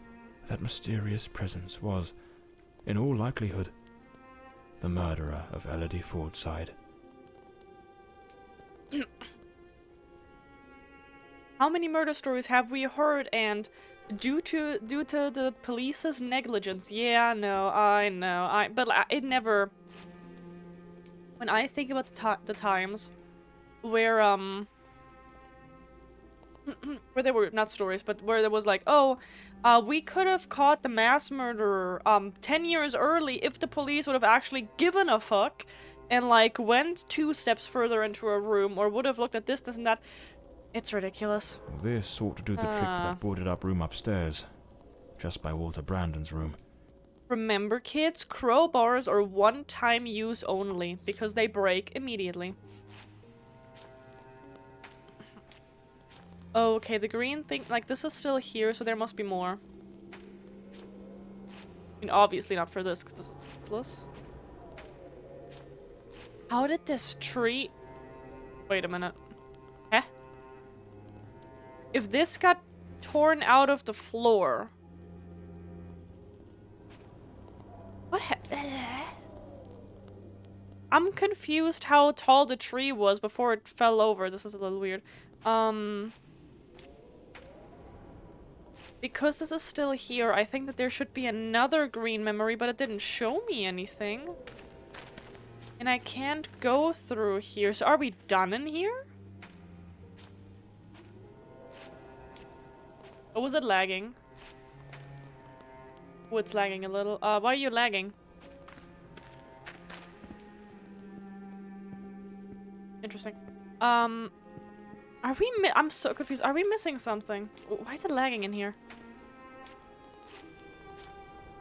Because normally the green stuff should disappear. But there is nothing else, I think. There we go. The man who terrified Walter Brandon. Walter Brandon was terrified by the presence of a mysterious knife-wielding figure who stalked him relentlessly. Okay, we're just gonna leave, because it's laggy in this room. There we go. The second we're out, everything's fine. Okay. No, you need to stay. I mean the green stuff for the memories. Like, that guy is still over there, but, like, I don't know why he doesn't disappear. Oh, wait. Is this shimmering green? This is shimmering green. Aha! The gate still bears I the knew it. macabre traces of that old tragedy. Like a silent witness, pointing to the path taken by that murderous beast as he fled.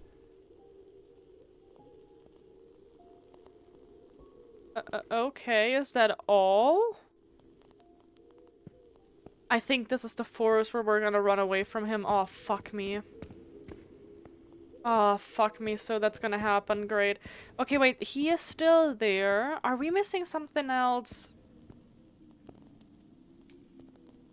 You had the blood there, this and that. I don't know. Well.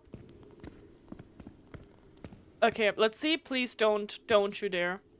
Everything's fine. There's no jump scare. There is no jump scares in this game. I don't even know what a jump scare is. We're gonna go up here and nothing is gonna happen. Everything is completely fine. That is thankfully not loud at all. There we go. Ta-ta-ta. Fantastic. Okay. Okay, I don't know if there's stuff missing. There's a number. There is a number. Can we write the number 25741 in chat real quick, please? We need that one. To this day, 3 years since his disappearance, I still catch myself entering his room expecting to find him there, exhausted and sleepless, laboring without pause, shut away for days on end, without food or rest, carving his final dreadful and chilling masterpiece, with those eyes, mad and haunted, the same eyes that seem so afflict every fortside air with... Wait, what? The same eyes that seem to afflict every fortside air without exception. The very same enigmatic, sorrowful gaze I find myself recognizing more and more in Elodie's face with each passing day. The day I saw her, scarcely 3 years old, create her first drawing, I knew then she, too, was lost. I cursed this wretched inheritance, so steeped in misfortune. Tomorrow I shall take Elodie to the sanatorium, with therapy and a controlled environment. Perhaps then she might begin to improve. I shall not allow the Forsyte legacy to take Elodie from me as well. So, they are just, in general, sick. Squeeze me in the head. Unlabeled liquor bottles. The damp and the passing years have likely worn away whatever once marked them. There's a distinct scent of wormwood, the plant at the heart of absinthe. Thujone, its active compound, could provoke hallucinations. Visions said to come straight from the goddess Artemis herself. Interesting. Concerning, but interesting. A sharpening wheel. Lord Fordside likely crafted his own chisels. Crafted his own chisels. Interesting, okay. Lord Fordside was a gifted artist, no doubt. But his work betrayed a dark and tormented soul. This unfinished fallen angel stirs in me a curious sense of unease. Almost repulsion. Thank you, Evan. I'm sure we're gonna need that number as well. God damn it. Oh! That looked like I glitched a little bit. Okay. So we're gonna go back and nothing is gonna happen. Everything is completely fine. Because nothing would ever happen here because there is no other person in this house. There we go. It should be the other number here. So 2, 5, 7, 4, 1.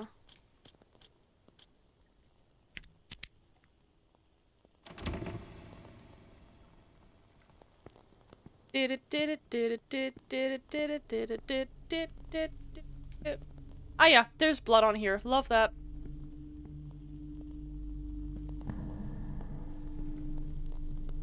Go fuck yourself. Go absolutely fuck yourself and your mother. Him again. Who the bloody hell are you?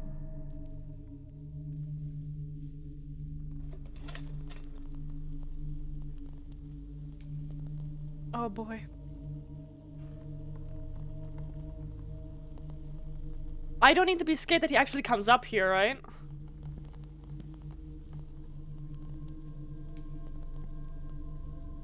He's looking up. He's looking up in this direction. I don't like it. I kind of want to go to the door back there, but I also don't want to trigger what could be awful. But if we think about this, even if I were to open this door, he would most definitely hear it. But he's not gonna... It's like that kind of game, right? He's not gonna...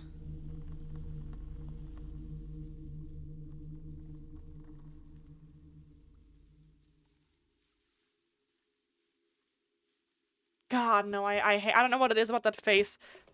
It makes me so uncomfortable. Let's... The door is locked. I'll need to find the key.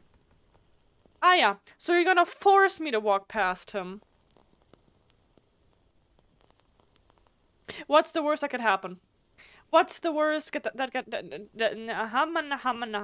What's the worst that's... I'm a pussy. This is awful. This is awful.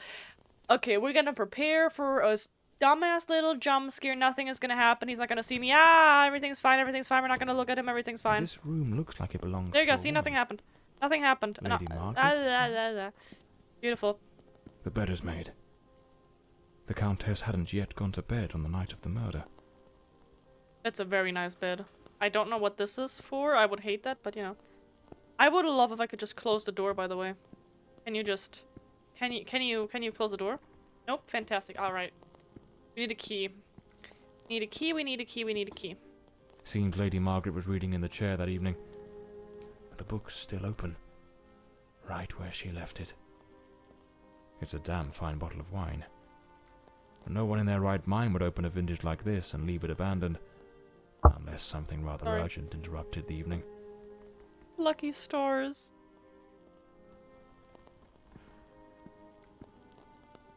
Okay. Let's see what happened. This is a nightmare. I am deeply concerned for Elodie. The housekeeper has long been warning me about Walter. I have made some inquiries, and nothing is as it seems. Elodie remains blissfully happy with him in the house. I am at my wit's end. Since her return from the sanatorium, she has been positively radiant, a true beacon of light. They go out together and seem to have a splendid time. He appears very close to her. This is in stark contrast to the picture painted by the housekeeper, which is a complete contradiction. Because the housekeeper thought that he was literally, like, molesting her, even though... I mean, how would you confuse two people like that? But I don't know. Last night I heard him scream. He seemed to be in the throes of a panic attack. I approached on tiptoe to the guest quarters, and then suddenly I was struck with terror. An insane, maniacal laughter echoed through the night. It did not sound like him. The following morning, Walter and Elodie went out to sail on the pond. Everything appeared normal, and he was the most charming he has ever been. There is something wrong with the people in this house. Something made of glass has shattered here. Maybe a glass. Oh my god, what was that noise? I don't know, you tell me. Why is the sound missing? The fireplace tools, all knocked over on the floor. And unless my eyes deceive me, the poker appears to be missing. Oh my god, Elodie! Oh, that's a Lady fancy Margaret, poker.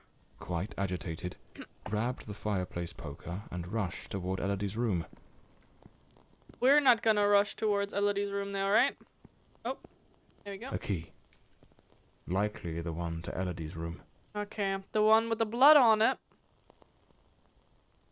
But like, okay, I need an Lady Margaret lied to me.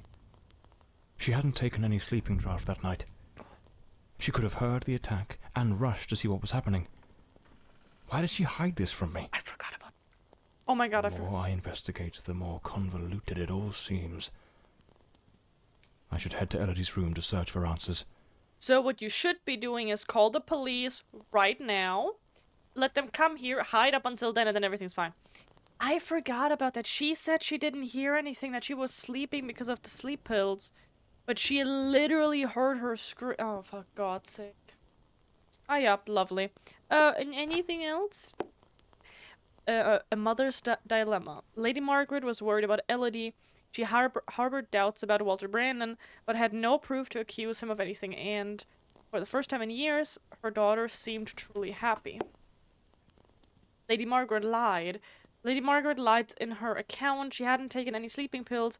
She was awake at the time of the murder and rushed with a blunt object in hand to defend her daughter. Fuck me, okay.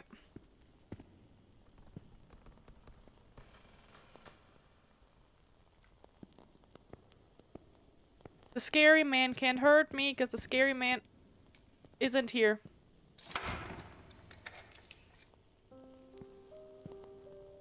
For the love of God, close that godforsaken door. Okay. Oh yeah. Okay. Another doll. A rag doll, tossed on the floor. I'd wager it used to sit neatly on the bed. Either it was knocked over in the scuffle, or perhaps Elodie dropped it herself in the panic. Photograph of Elodie Fordside and Walter Brandon. If my memory serves me right, looks like it was taken at Westland Asylum. There was a struggle here, clear as day. Not a clean break-in. The killer wasn't subtle. He literally broke the fucking lock, and there's the thingy that the mom had. Okay, shit, did we miss something?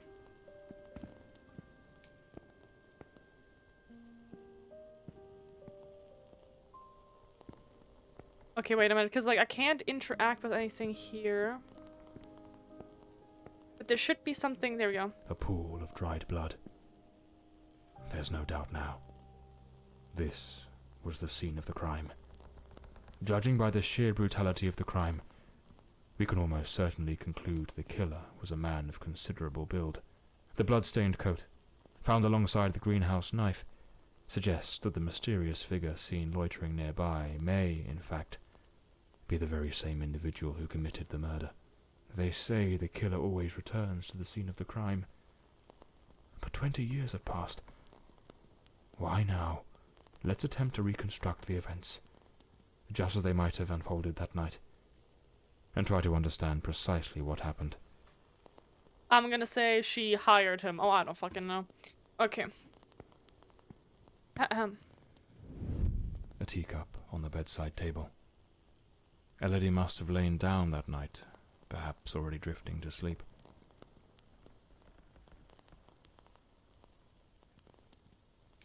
Hmm?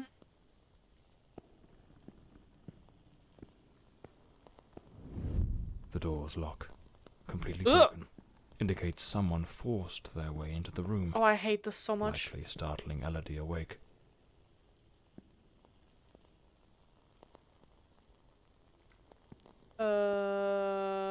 Okay. That's a different Kenifa. That Kenifa looks different. Elodie tried to flee, but the killer cornered her near the vanity. She lost her balance and fell, breaking the dresser and chair. Why is there blood on the... I swear to God, if he did something nasty to her, I'm gonna lose it. I mean, he might have. Why? Why? The killer dragged her to the bed, against her will. In the struggle, one of the vases fell from the mantelpiece. On the bed, the killer stabbed her mercilessly, again and again, staining the sheets with blood. Lovely.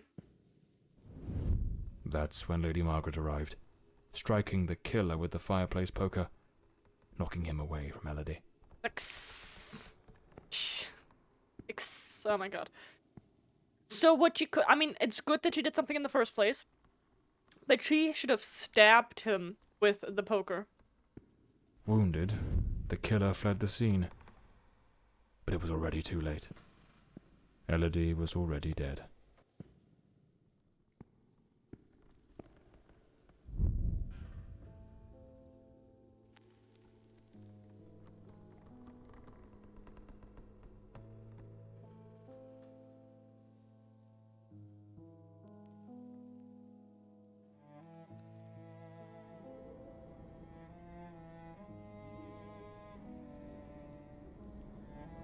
The old Bloomsbury mansion.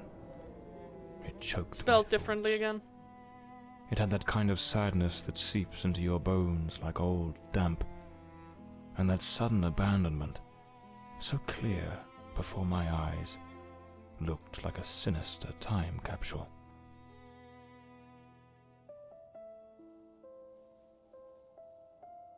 Maybe he was in love with her?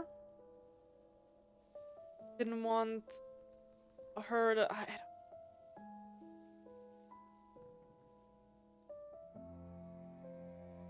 Just don't scare me. Please.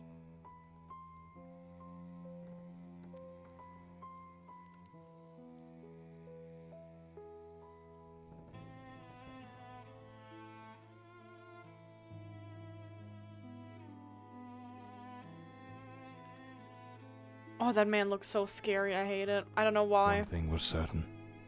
My next move was to dig up answers about the man with the knife, and about Walter Brandon, the sailor from Westland Asylum, an old, forgotten sanatorium that, 20 years ago, was the scene of a meeting between Elodie Fordside and that Brandon fellow.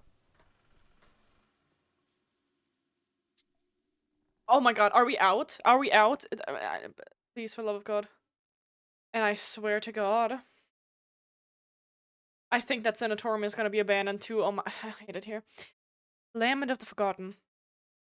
The old sanatorium loomed in the distance, silent and solemn, a monument to forgotten suffering. It stood like a sleeping giant, its walls steeped in the horrors of another age. John knew that crossing its threshold meant stepping into the labyrinth of the human mind, where the madness of some and the cold indifference of others had turned places like this into breeding grounds for nightmares. A creeping unease settled in as he neared the entrance, a whisper of dread curling at the edges of his thoughts. Yet he pressed on. He needed answers, and he was certain that lay waiting in the dark. New scene. It was an ungodly hour when my battered car crept along the winding, shadowed road. Go home, my leading to dude. Westland Asylum. Go home. Oh my God. Made it out alive with that one. Love that. Thank you for not making me go to the entrance. Those birds look interesting. But what I found upon arrival was disquieting. The building, forsaken for more than a decade, remained illuminated. Turn around right now. Was it some ancient No. emergency system? No. Oh for my the passage God. of time? Or was someone awaiting my arrival? Oh, I don't know. How about we don't find out, because this is awful.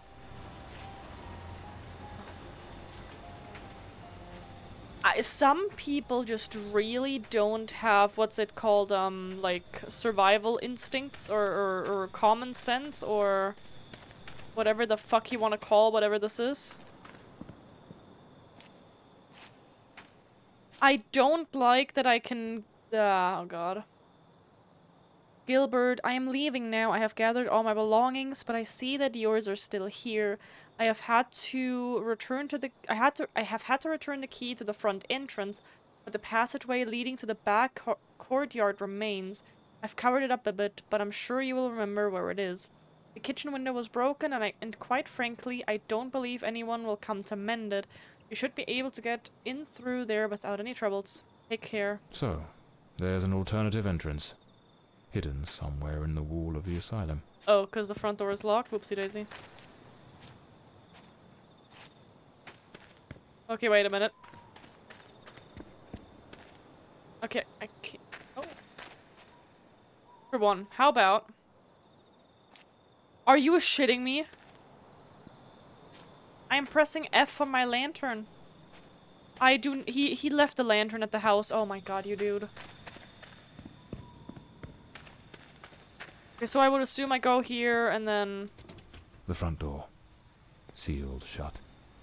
As expected. Nothing's ever straightforward, is it?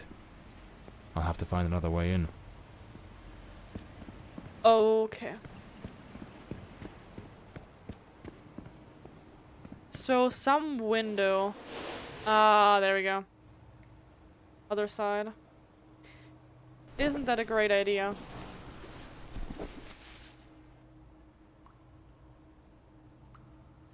Give me back my lantern. I hate how far away the steps sound. It doesn't sound like my steps. Okay.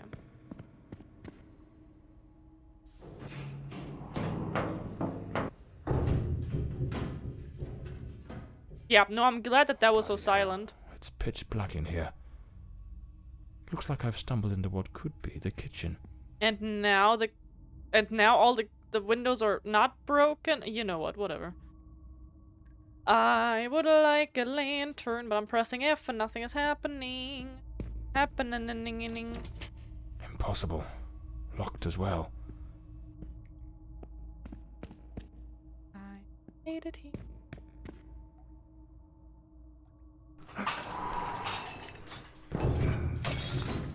Damn it. The lantern. It's broken. I'll have to manage without it for now. You are such a You're such a liar. I tried taking the lantern out before and he didn't let me. Hate it here. Okay. The fuck?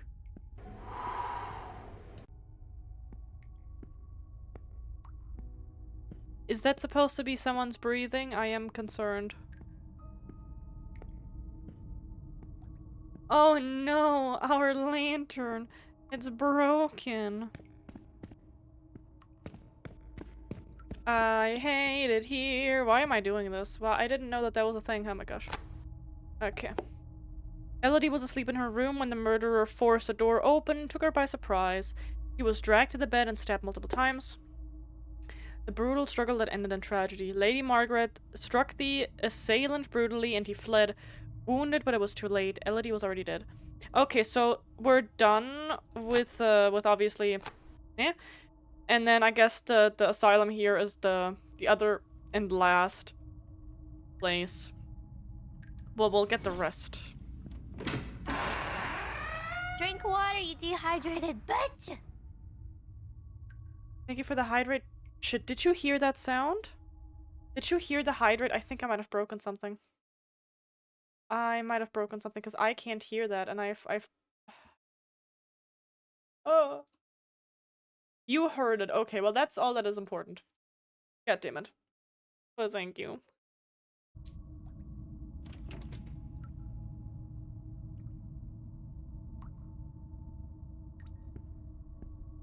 Some of the rooms are completely trashed.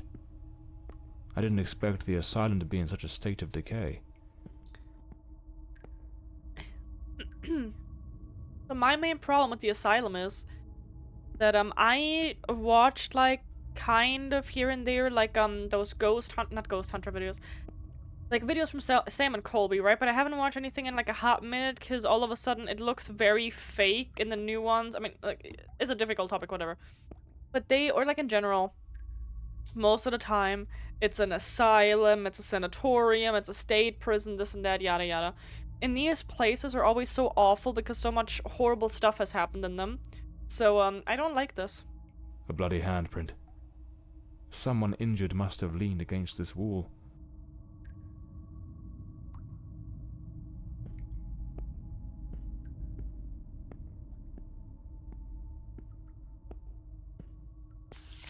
May 1922. This letter was written half a year before Elodie's murder. It's possible she was still a patient here at the time.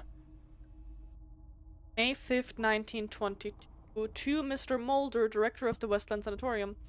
Sir, in view of the escalating violent incidents within this institution since the arrival of patient BO3, we, the undersigned, feel it is our duty to express the following concerns on behalf of the sanitary support staff.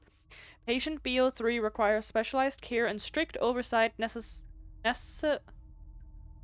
necessitating immediate confinement in the isolation cell. Access to shared or public spaces should be allowed only under the supervision of 2 attendants equipped with tranquilizing injectables. That is, concerning. The recent incidents have underscored grave deficiencies in this institution's security measures, revealing its unpreparedness to house patients with such a high degree of aggression. Listen, I also can't read words if they're spaced weirdly. Necessitating, right? You also spelled it wrong. You spelled it wrong. It's not 2 double S's, it's a C in the front. God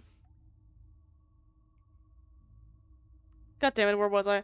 Revealing unpreparedness of the house. We strongly urge the hospital administration to implement decisive measures without delay. Should our concerns remain unaddressed, we will be compelled to escalate this matter to the National Asylum Workers Union, which has been made aware of our grievances. Respectfully, Nurse Florence Norman, on behalf of the Sanitary Support Staff, Westland Sanatorium. Spelled it phonetically. Listen, that is not how you spell phonetically, but good try. The nurses were genuinely concerned about the aggression of patient B03. That is very concerning, to say the least. Love that. A place of hope and healing. Sure. Lovely. Okay, let's see what else we have here. Some basic rules, but quite necessary, I must say. Westland Asylum. Warning, visitors must obey the rules. Keep silent in the wards. Do not disturb the patients. No sharp objects allowed. By order of the superintendent. Listen, those rules are not even oh no! Without the key, I won't be able to access the upper floors. Joke's on you, I am not entering any fucking, elevator. Hell no. It's a plan. Oh my god.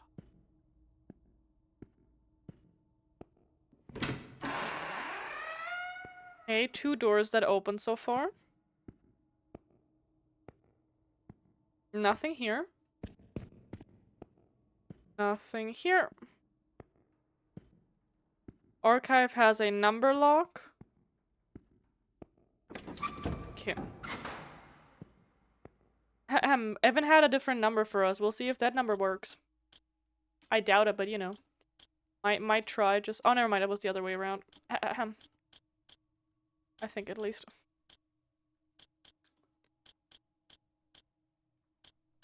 Can you imagine how dumb that would be? Oh no, it didn't work. Okay. Let's, start over there. Also, just for funsies. Sad. Okay. First aid. You wanted to edit? The girl? How is the girl? You mean Miss Elodie Fortside? Don't worry, that bloke didn't lay a finger on her. But you took quite a knock. This is going to smart. You wanted to edit the shins to have the ridge go lower down? I think so. I think so. Just something that fits to the rest, you know? Is there nothing else in this room? Nothing else? At all?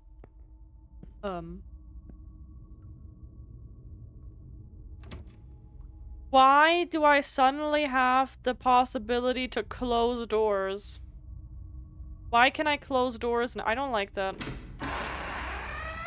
I liked it better when I was not able to close doors.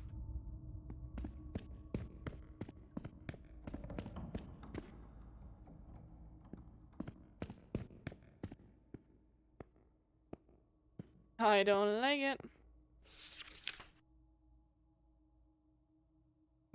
Memorandum?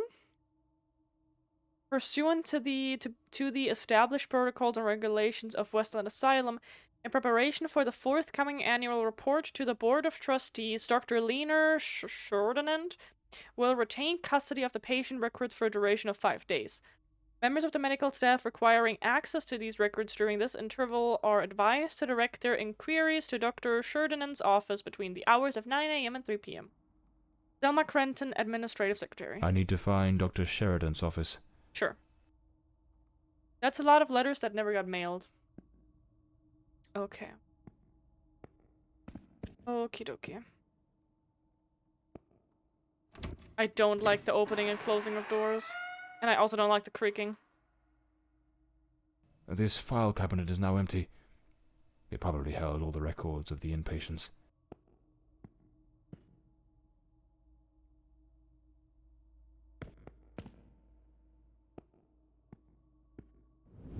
We must formalize the admission of Miss Elodie Fortside. I have her file here. That girl? What do you think of her? I don't quite know. She seems a good girl. I do hope she recovers soon. I know what Dr. Mulder thinks of her. Oh, don't be wicked. You cannot tell me you haven't noticed. Have you seen the way he looks at her? Shh, hush now. Someone's coming. Oh, I don't like it.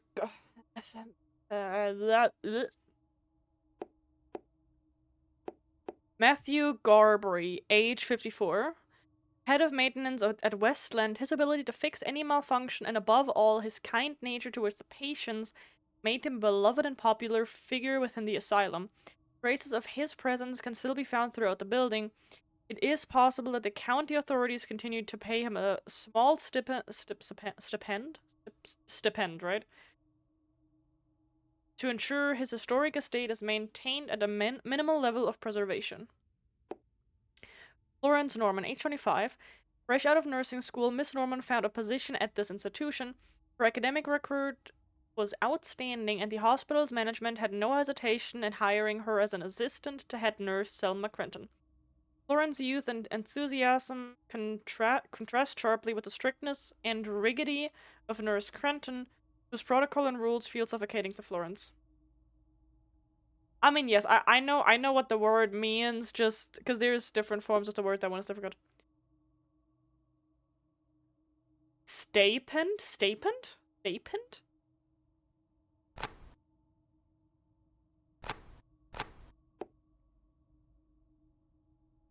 Stipend. Stipend. That just feels wrong. That feels wrong. Stipend. I promise I know how to read stipend. Okay, so the not the enunciation, the what is it called? It's not stipend. Like the what's it called? Not enunciation, the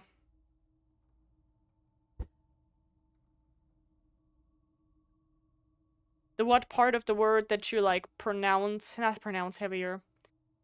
Ugh, you know what I mean. Okay, so it's stipend. Or is it I mean, there is a specific word for it that I don't... What the fuck is that word? I suck at this in German, too, when we had to do that. What is it called? Pronunciation is technically speaking something else. It goes hand in hand with it, but it's about, What are words? Words are awful.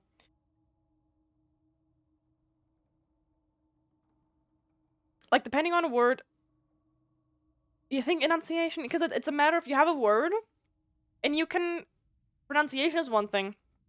But then it's a matter of, like... what syllable... Yeah, what syllable... Maybe the is it emphasis? Maybe that. Because it's like, for example... Just a German word, Hellgreen. German word.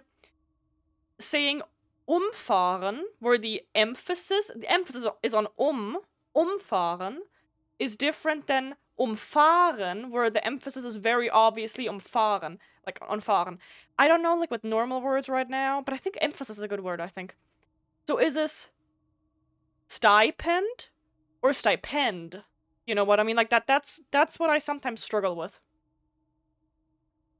You got to 7, but anyways, he got paid. That's all that matters. Selma Crenton, age 64. Head nurse Crenton is a woman with a stronger temperament. She does not tolerate disagreements or being contradicted in any way. Deep down, her weariness and disinterest show a result... Oh my gosh. Sorry. Emphasis on the I. There we go. So emphasis is the word. Gotcha.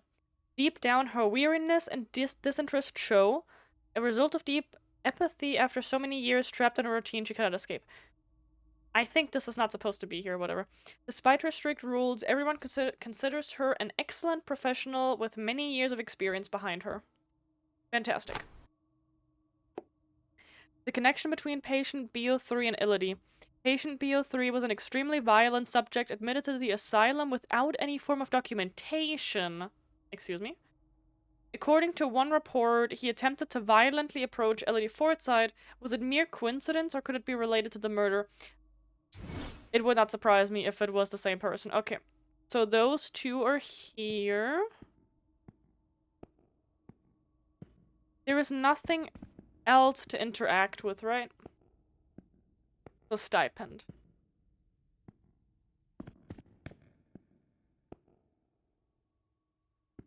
I don't...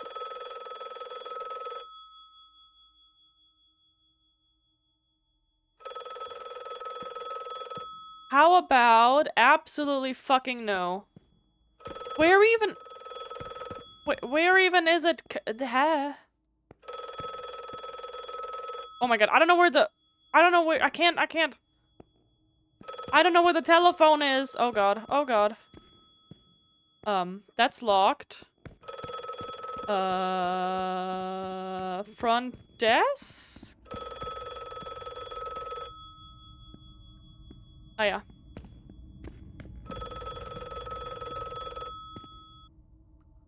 Hello? Hello? Can you hear me? Mr. Morley, is that you? Oh, bitch, you Lady Margaret? you have explaining to do. Mr. Morley, I'm so relieved to hear your voice. I've been trying to reach your office, but I couldn't get through to anyone. It's awfully late at night, Lady Margaret. How on earth did you know I was at Westland Asylum? Well, I was already in bed, truth be told. But there was something on my mind. A vital detail I'd forgotten to mention. Maybe the fact that you lied? I called your office, searched for you at the mansion, and when I couldn't find you there, I assumed you might be investigating at the asylum. I see. Very resourceful of you. Now tell me, what is this detail of such importance? Oh yes, of course. I almost forgot. You see, the truth is, I'm afraid that you're not alone. What the devil does that mean? I heard someone trying to open a Hello? door. Lady Margaret? Oh, fuck you, piece of shit. Nope, nope, no. I'm not running from anyone. I'm not running from anyone. Oh, hell no. Oh, hell no. I'm not. No, no, no, no, no. No, no, no, no, no. I'm gonna stay right here. We're gonna close the door and it's fine. Or you can go fuck yourself. Why does this... I don't understand. Sometimes the other green thingy memory disappeared. Why did this one not disappear? Is this on purpose? Oh my god. No one is gonna hurt me, right? No one is gonna... This is not a runaway game. This is not... I can't run fast enough, right? I mean... I can close doors. The fact that I can close doors scares me. And I also hate how my steps don't sound like my steps.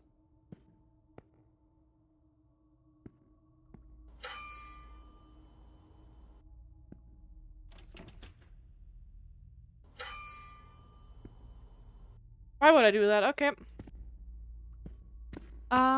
So we definitely need a number for the archive. And this doesn't open. Ah, yeah, lovely. Okay. So, you know, she could have, oh, I don't know, taken the time to, like, explain what was going on.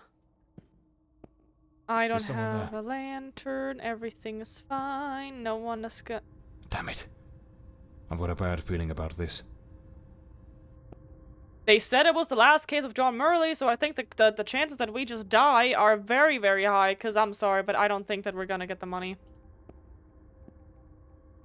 You know what I think? You know what I think? I'm pretty sure that the girlie has hired plenty of people over the last 20 years. She has hired plenty of people to try to figure this out, and everyone got murdered. And every single person got murdered. I'm calling it right now. Everyone got murdered.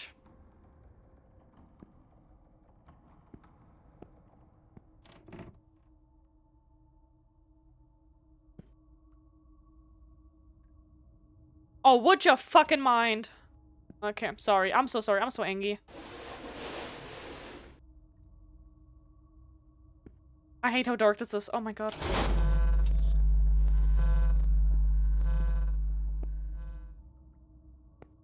Oh yeah. I hope the elevator. Open door, cold to warm. What? Open door, cold to warm. I don't know what that means. Can I? I hate it here. Internal memorandum.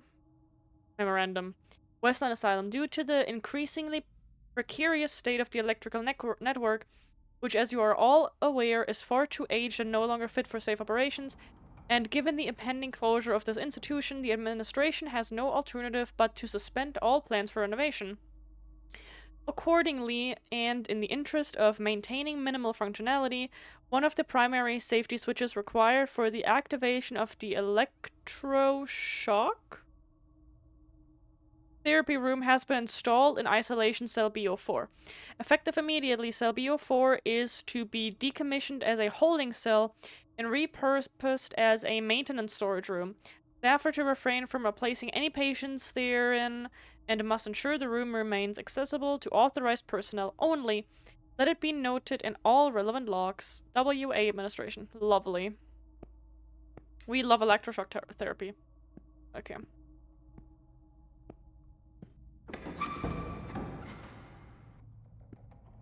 Kidding me.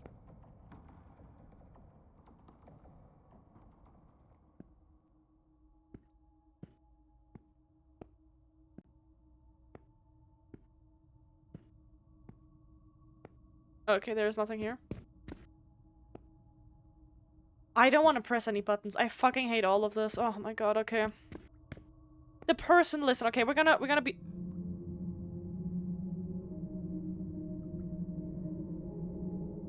We're gonna be very positive. And the person who is here is helping us. They're helping us. That's why the lady didn't say anything else. Because it's a very nice person that is down here, and they're just trying to help. They're just trying to help.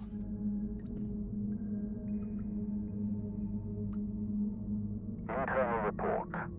Patient B03, identity unknown. Male, early 30s. Admitted after being the cause of a series of violent incidents. The patient exhibits a disturbing duality. Episodes of unprovoked, nearly superhuman aggression, displaying raw, overwhelming physical force, and subsequent plunges into an eerie, profound apathy. His faculties appear suspended during these lulls, leaving him in a state of unnerving inertia. Due to the unpredictability of his violent outbursts, he remains confined within a reinforced cell. Treatment involves high doses of sedatives, potassium bromide or morphine, and a regimented course of electroconvulsive therapy, alongside stringent restraints, such as an anti-biting mask and, if required, an iron muzzle. Ongoing monitoring is maintained. I just want to point out, if that was a dog, they would have put down the dog already.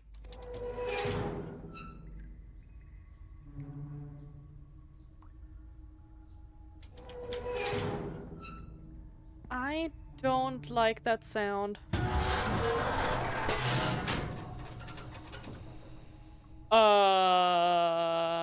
Huh?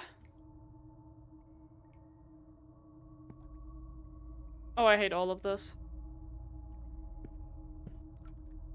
Internal report. Patient B02. Mr. Norbert Clark, 45, from Sanderson, is a persistent pyromaniac whose actions have repeatedly endangered both property and life. Despite his seemingly frail build, he harbors an alarming compulsion for fire setting, a tendency exacerbated by intermittent episodes of disorganized thought and incoherent speech under duress. His unsettling, fixed gaze suggests the planning of covert schemes, amplifying his threat. To mitigate risk, he is isolated in a secure cell, thoroughly cleared of flammable materials. His management includes a regimented program of sedatives and antipsychotic medications to stabilize his manic and schizoid symptoms, with vigilant oversight maintained. Lovely. Ah, yeah.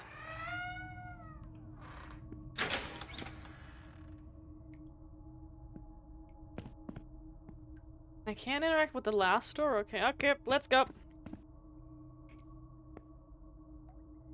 Oh, that connects. Oh.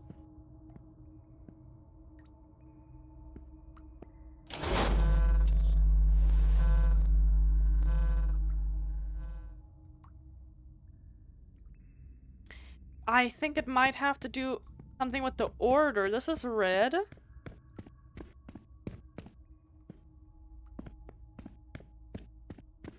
This one is yellow. Open door, cold to warm. That one is cold to warm.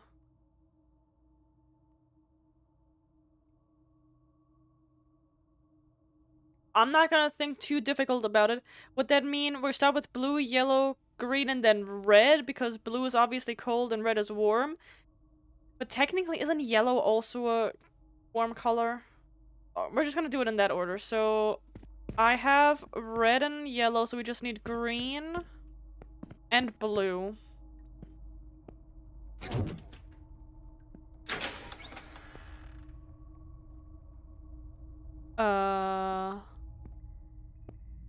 Well, that's great. Lovely.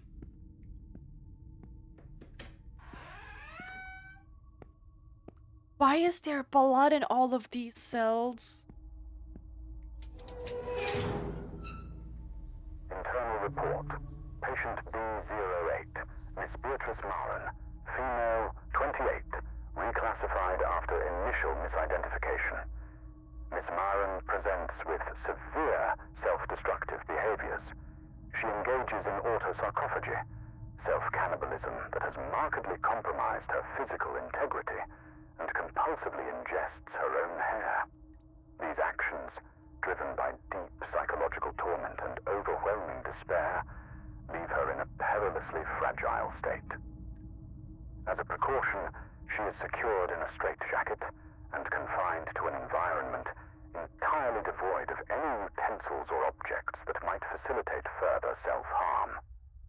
Her treatment protocol centers on the administration of potent sedatives to alleviate anxiety and curb these impulses, with ongoing monitoring. What is sarcophagy? What did they call it? Shit. I was confounded by the word sarcophagus, something.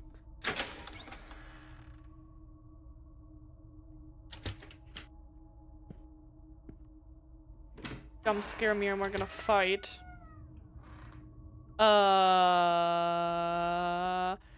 So I'm not a pro, right?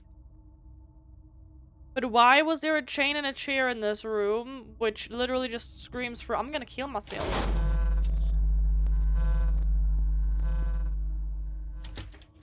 Okay, so that can stay down. Yellow is the next one. The only other one that, no. Anyone else? No. Oh, here is green. Okay, wait. Yellow.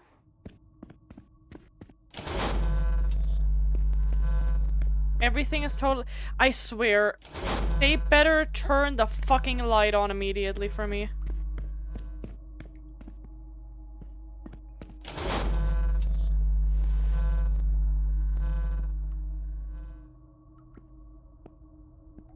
Did I fuck up the order?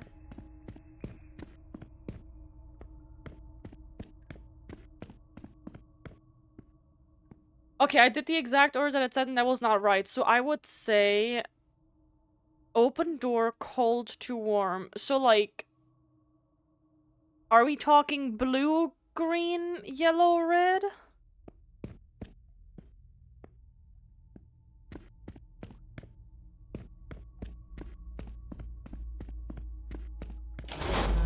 Blue. I didn't— let's see. That stays down.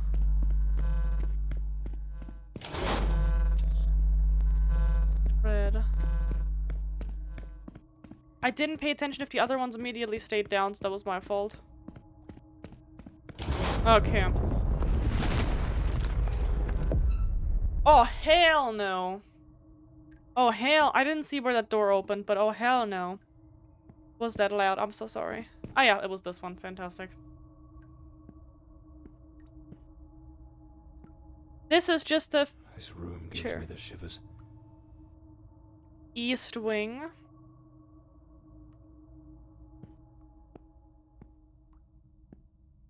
And I'm not even allowed to interact. This is— patient transfer note. Patient B03. Date July 15th, 1922. Transfer of patient B03, sorry, to area M. Following several sessions of electroconvulsion therapy, which for me just looks like the electric chair, but I guess not killing the person, the patient has shown significant improvement. Previous violent episodes have been entirely eradicated, and the patient now presents with a profound state of apathy, characterized by emotional detachment and a notable lack of response. His interactions are limited to monosyllabic utterance with no sign of aggression or emotional reaction. Because you probably fried his brain, is my— This behavior may be attributable to the intensification of treatment, as well as a potential underlying psychological condition that we must continue to investigate. It is anticipated that, with continued observation, the patient will gradually regain his ability to communicate and exhibit emotional responses. However, the complexities of the case should be taken into consideration, along with the need for potential adjustments to this ongoing treatment. Given the control of the violent tendencies and destabilization of his condition, it is deemed appropriate to transfer the patient to Area M, a less restrictive environment. Though under strict supervision, close monitoring is recommended to assess any potential changes in behavior with the possibilities of further adjustments to his medication. Dr. Sheridan, Westland Asylum. Hi, Rish. Welcome in. You missed some— No, not again.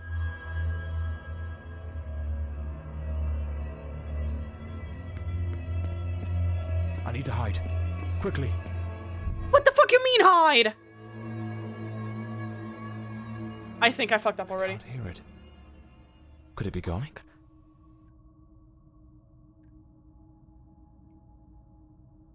For one, the fact that you want me to hide with me not being able to crouch is ridiculous. Second of all, don't you start this. This is not what I signed up for. This is not what I signed up for, but this is fine. I should have gone somewhere else to hide. Are you patient B03? Do we need to talk? I can imagine that electric chair was not nice, but I'm here to listen, and we can just talk about this. I am good at talking sometimes. I promise I'm not gonna put you into jail. Like we can just go home. We can just talk about this. High driving. Oh lord, drive carefully. Drive carefully. Can I? Oh hell no. That was a mistake. I didn't. No. That's quite alright. I will take the stairs. That's quite alright. No. It's okay. Okay. We got keys. I don't know what the keys are for. Help. Oh, we're missing 2 things, allegedly. Following an intensive course of electroconvulsion therapy and medication, patient B03 appeared to abandon his violent tendencies, entering a state of marked apathy. In accordance with hospital protocol, he was transferred to the first floor and assigned a new identification number as an inmate. A strange telephone call from Lady Margaret informed us that we are not alone in the asylum. She likely possesses information due to previous police investigations. Even so, the call felt strangely out of place. You think? You think?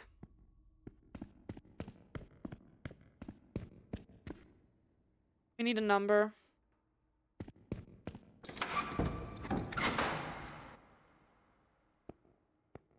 So are you telling me that that guy has his own car?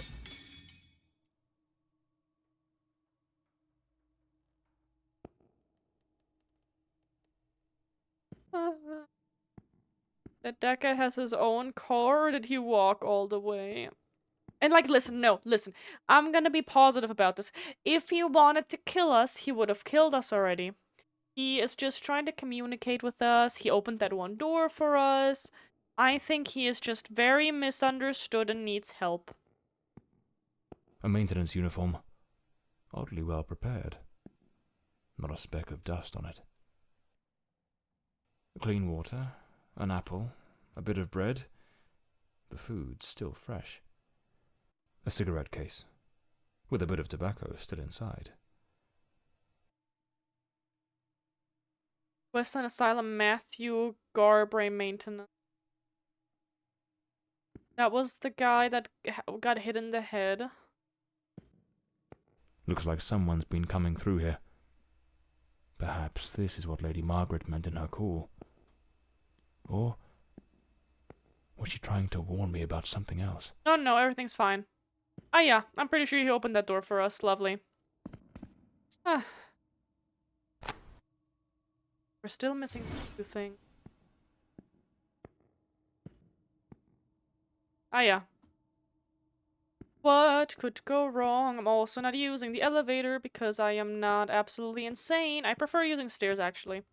Stairs have, you know, stairs are stairs. Stairs can't get stuck.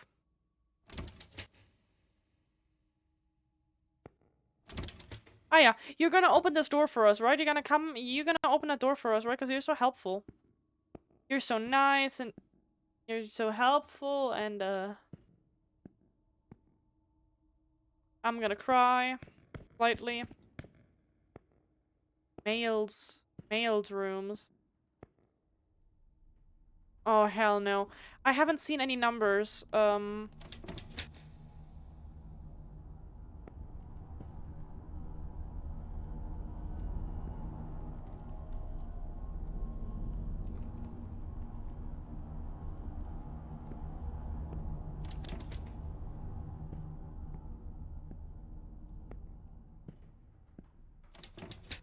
Thanks.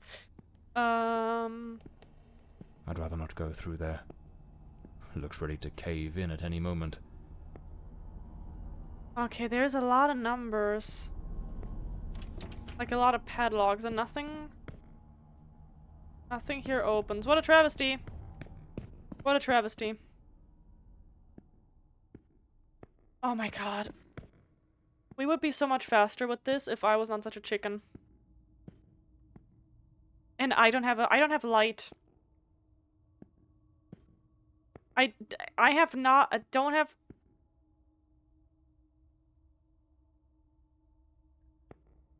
don't have any source of light. And the brightness is up all the way.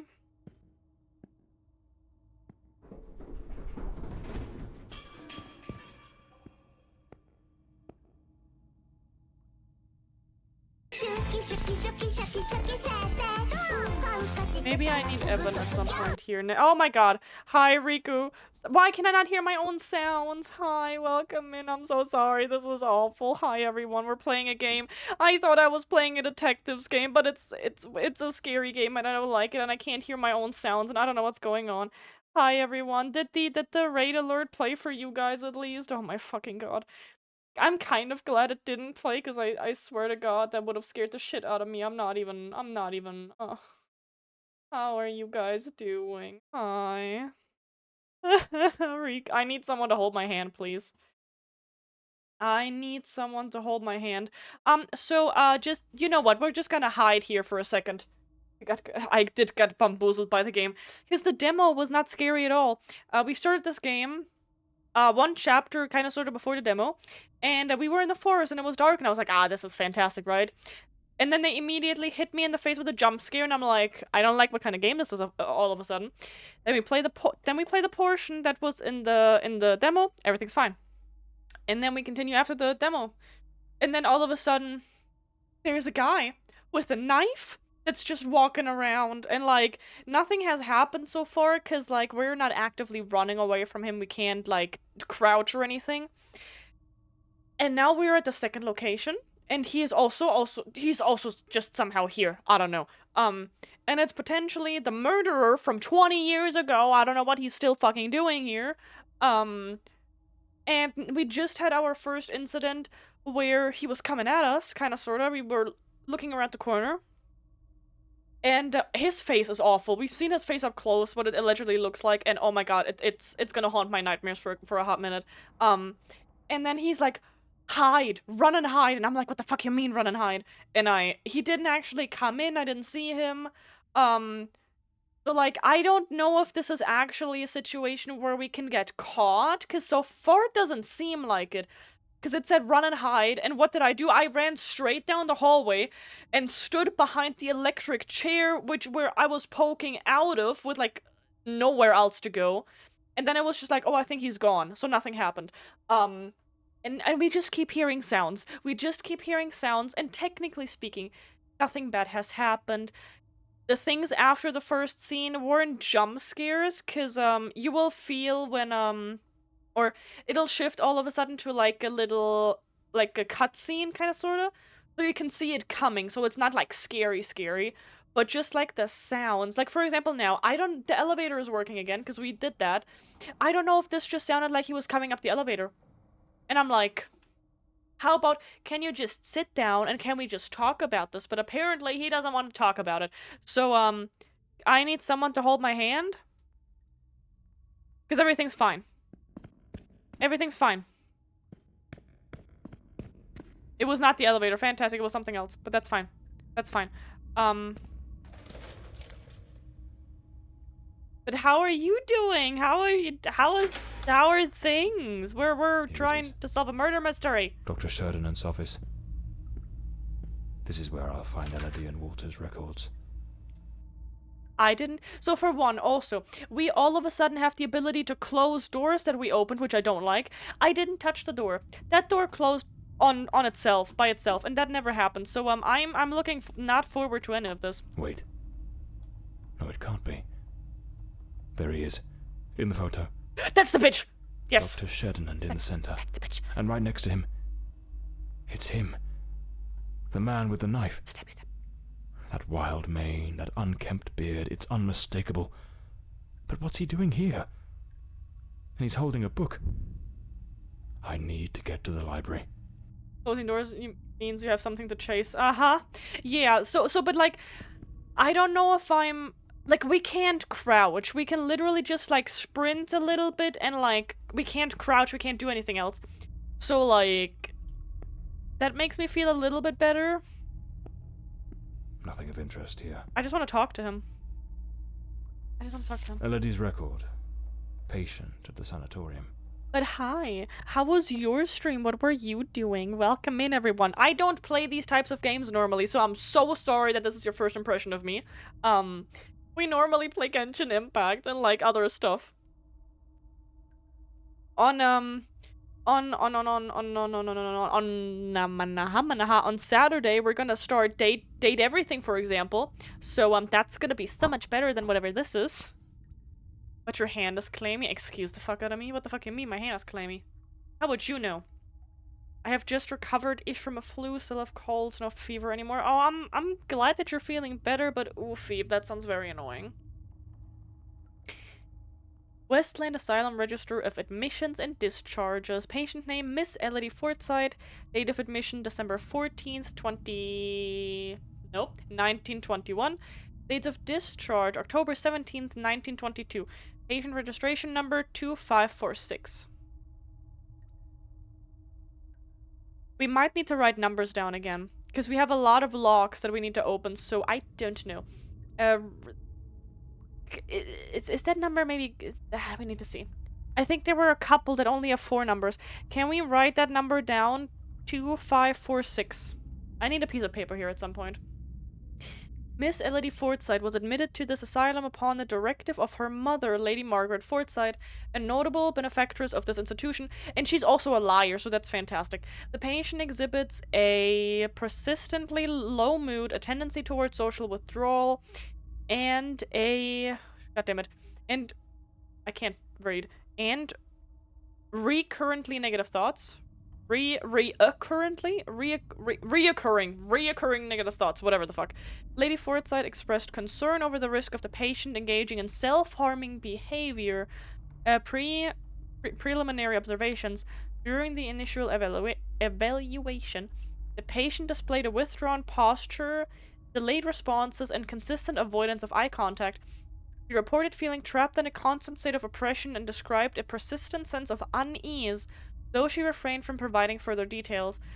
Her condition necessitates close observation and a progressive therapeutic approach to monitor and assess any changes. I'm so sorry. Hereby the admission of Miss Forsyth to our institution is formally recorded. A detailed follow-up of her progress shall be maintained. Dr. Mulder, Westland Asylum. Strange. Elodie's record was easy to find, but there's no sign of anything related to Walter Brandon. Something doesn't add up. Okay, I'm gonna... What am I missing? Everything. Okay. I played Where Winds Meet. It was fun. Reminds me of non-animation without waifus. Yeah, freaking Resh and Vance have been playing it, and like... the character creator is cute. Alexa literally downloaded it just for the character creator. But like I've watched a little bit of gameplay from like what Rush and Vance were doing. And I think that game would just frustrate me too fast. Like Rush is getting his ass beat and I'm just like meh. Character creator is cool. Sadly I can't make my character blonde. They don't have blonde. I mean I guess if they want to stay like not accurate but like does it mean they only have like brown and like black hair, or is it just like, oh, everything goes but not blonde? Meg is hi, welcome in. Why is it literally the same combat as a Genshin? So let's put it like that. I saw Resh and Vance fighting the horse, and that looked like no fun at all. That scared me. And then just Resh saying, I mean, okay, those idiots also play on like legendary mode, which is ridiculous. It reminds, I don't know how Souls-like it actually is, but we all know that I suck at Souls-like games, and I just think it's not my cup of tea, and it's such a gigantic game. Okay, so also, what I just want to say, Elodie, the girlie that got murdered, she got murdered when she was 18. We're gonna do math now, okay? When she died, she was 18. We know that she was in the asylum for a year, so she got into the asylum when she was like, let's say 17 to make it easy, like 16, 17. She met this man here, who at the time of her death was 30. I don't have anything against age gaps, but 17 and potentially 29, that is a very high no-go. And now they say they can't find any records of him actually being at the asylum, like something is a little bit weird. Let's see, Dr. Sheridan, age 38. He represents the modern approach that society should take towards mental illness. His innovative techniques and insatiable hunger for experimentation have opened new doors in the care of treatment of patients. One experiment in particular has drawn interest. He allowed a group of male and female patients to interact freely and found that their spirits calmed, reaching remarkable level of emotional stability.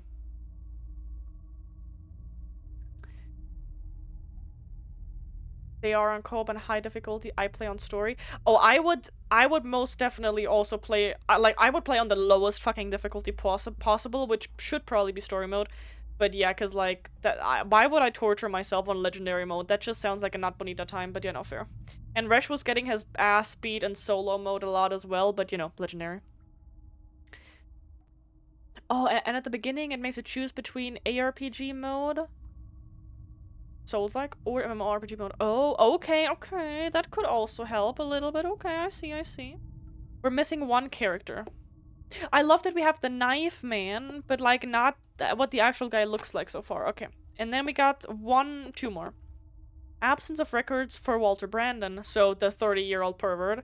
The archives include a complete file on Elodie Forsythe, recording both her admission and her discharge, yet no documentation whatsoever exists for Walter Brandon. Why is his file missing? Photograph in Dr. Sheridan's office. In a photograph found in Dr. Sheridan's office, he appears alongside several patients. Sorry? Oh my god. One man stands out, a long-haired fellow with a beard, the very same who seems to have been following me since the beginning of the investigation. Was he a patient in the asylum? Who the devil is this man? I'm gonna take a wild guess, and say that he is the violent patient 03. So, that's that, probably. Okay, we're almost halfway there. This is great. We're at 3.5 hours, one person's missing. And we will prepare to exit this room and have him immediately come for us. But it's gonna be fine. Nothing is gonna happen. It's not this kind of game. There, see, nothing happened because the door is locked. Nothing is gonna happen because the door is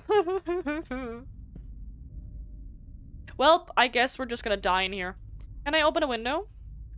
Can I...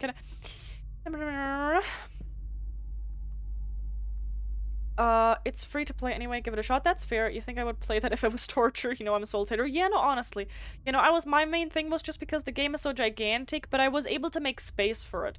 So technically speaking, there would be no harm in trying it out. It's just a matter of downloading it, but like, we can always kick it off. So, okay, maybe I'll look at it after all. Because the game itself looks really nice. So are you investigating or looking for a missing person? So we are investigating a 20-year-old murder case. So this is all a little bit sussy. So she got killed 20 years ago. She was stabbed to death. And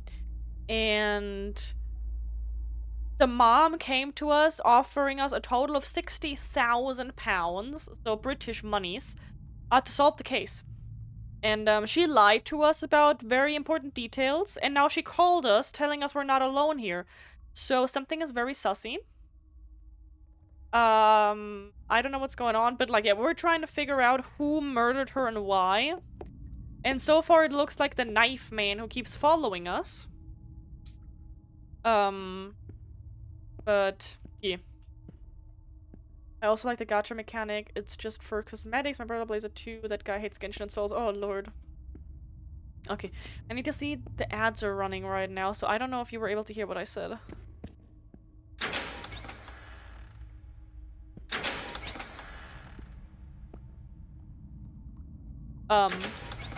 Why does it make the sound of the door opening, but the door is not opening? I can hear. Okay, fantastic. Hi, welcome back. So no, just making sure. I'm confused now. He is not commenting on the door not opening. Is this buggy? Because normally you would assume that he would be like, oh, what the fuck, we got locked in, right? And we can clearly hear a sound of the door opening. Did we read this?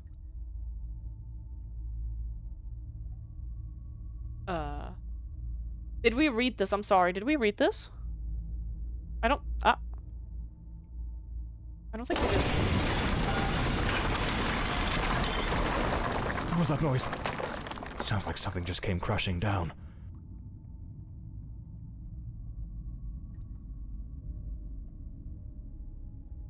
Hiya. Hiya. Hiya. Hi. hate it here. I don't think we read this, right? I hate this game. Oh my gosh. If they ever send me a key like that again. Dr. Sheridan, and first and foremost, I must acknowledge the commendable results you have achieved with your recreational reading therapy. It is evident that the escapism and the avenues offered by literary fiction have contributed significantly to alleviating the anxiety of our patients. I have very high anxiety right now. However, I regret to inform you that one of your patients, Miss Elodie Forsythe, will no longer participate in your reading sessions.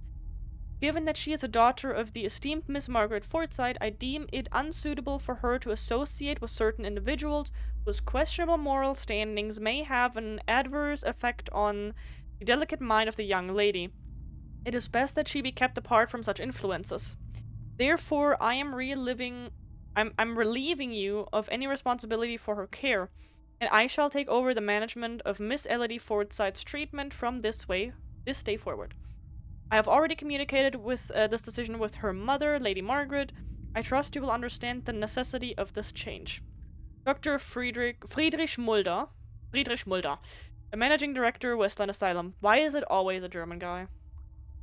Questionable morality. Don't make me laugh. Friedrich, what truly eats away at you is the fear that those bad influences might actually be too good for her. What is it you truly aspire to? A seat amongst the nobility, perhaps? You're a pathetic hypocrite, consumed by your own ego. So I think Mulder was also the one where the other girls commented on the way that he looks at her. So the doctor that took over, I think he is the one that might have a very inappropriate crush on the girlie. What time period is this? We're in... Let's see, real quick. Oh yeah, now the door is open again. Lovely. Oh, we had 1922. I'm just trying to think of right now.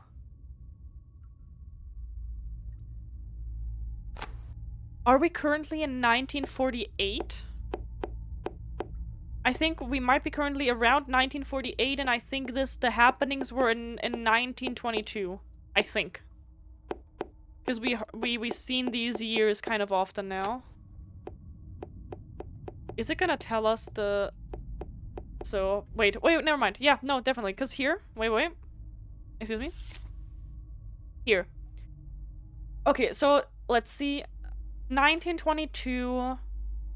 She got discharged in 1922. She got killed a couple of months later.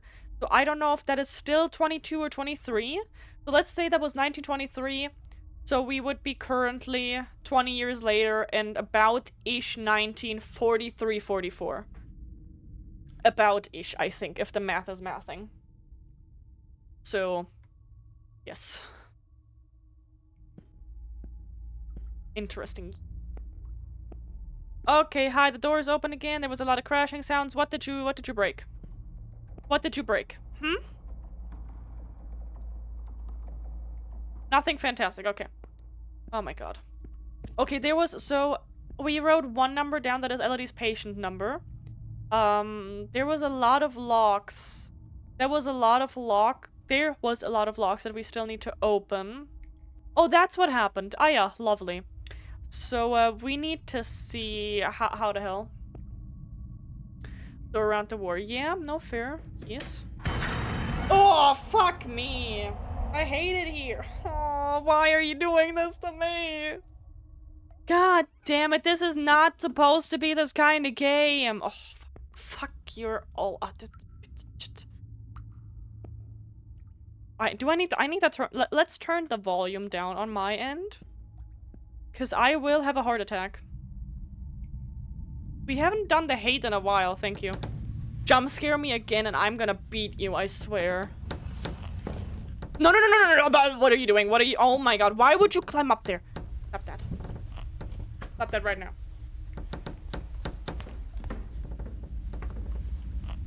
I wanted to look at this. Go back down. Go right back down. Oh my god, dude. Who recommended this to you? No one recommended it to me. So I got an email a couple of weeks ago or whatnot, about the demo of this game, and from the developers. And I played the demo, and the demo was great. And I thought Oh, look, we can look to the floor. It just said something about, you know, like a murder mystery puzzle game, this and that, like a short thing, right? And then it just came out. It literally just came out a couple of days ago or something. I got a key for the game because I was like, oh, the demo was nice. Let's play this game. So now I'm here and I'm questioning my life's choices.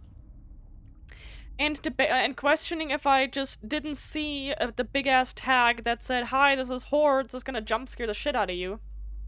Hi, Toby. I hate it here. I also don't think that we will finish this game. And I mean, no, I want to push through. We're gonna finish this. Okay, we need a new code, or we have a code now. Dear Dr. Mulder, the books you requested are now available in the archive. You may pick them up at your own convenience. Entry code is 89981. Can someone write that down, please? 89981? That's for the archive. So we can at least open that one, if I make it downstairs alive. Reminder, the game is called The Last Case of Us, so we might just get murdered along the way, and I think that's what's gonna happen. And I also think that the mom probably hired many people before us, and they all just got killed. Thank you, Magus. So, the money that she offered us, it's fine. We're a lonely piece of shit anyways, it's okay. Might want to put a note on your channel that you don't play horror. Yeah, I need to... Okay, let's put it like that. So technically speaking, I kind of want to push myself here and there to, like, try out games and do this and that. But I think next time I should, in general, because I'm in, like, a couple of lists, or, like, the, you know, people that you email back and forth, like, kind of a lot, right? Because it's always the same people that give you the codes and that you talk to and this and that. I should just tell them, hi, just an FYI, I enjoyed playing this game, but I almost had a heart attack like 5 times. Would you mind just either not sending me things that are horror, or just give me a disclaimer? No. No. Toby, before did you see them? Did you see the man behind the corner? We are the day that I play Phasmo with you will be the day that I need like 5 people in this room with me that hold my hand while I play Phasmo. Hello, good sir. I see you have a Knifa right there. Would you mind talking? We can talk about this. Like, I don't even know what you want from me. We can share the money that I'm getting for this. Like, there is a lot of ways we can do this. But, like, you chasing me around like Michael Myers on drugs? I don't need that.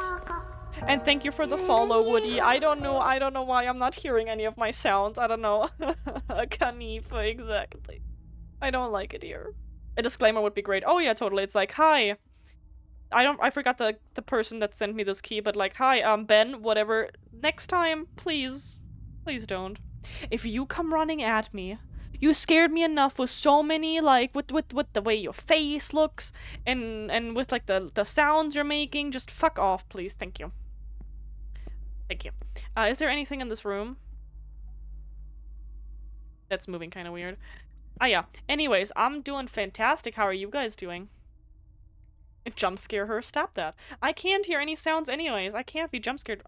I mean, listen, if Evan, if you come in here, I will stab you. I will accidentally stab you with my fingies or something. I don't know. That sounded worse than it should have been. But you know what I mean. Don't try me right now. Yeah, I turned all of those distracting kind of things off for today's stream to technically have an uninterrupted VOD, but you know, we're over this because this is so much worse than I thought it would be.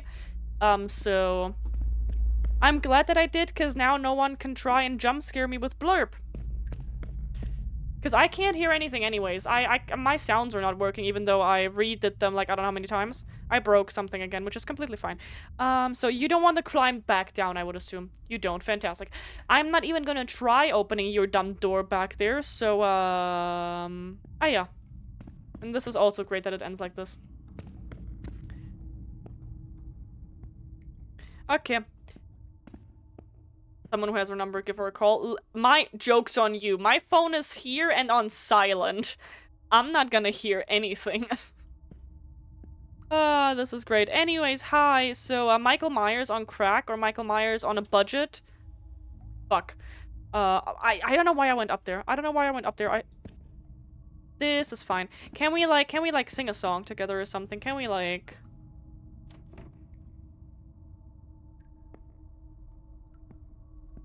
This is completely fine. This is completely fine.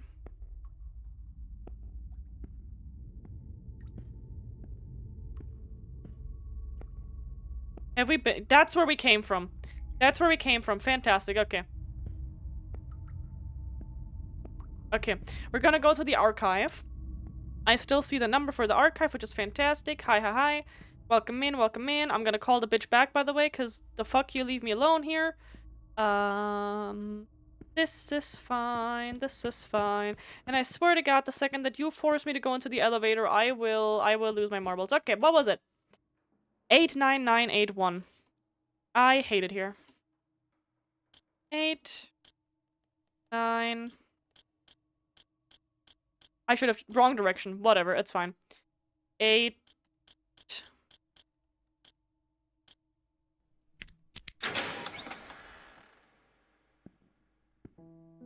Oh, now I can't close doors? But okay, this is fine. Man, I wish I had a wife to jump. Man, I wish I had a wife I can jump scare. God damn it, Riku. That is not nice. Okay, what can we see here? What can we see here? This is I don't even know. I might just see all the concerning things.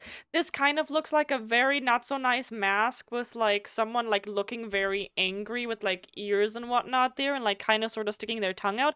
This looks like a rotisserie chicken. Number 2 is rotisserie chicken. Number 3 is number 3.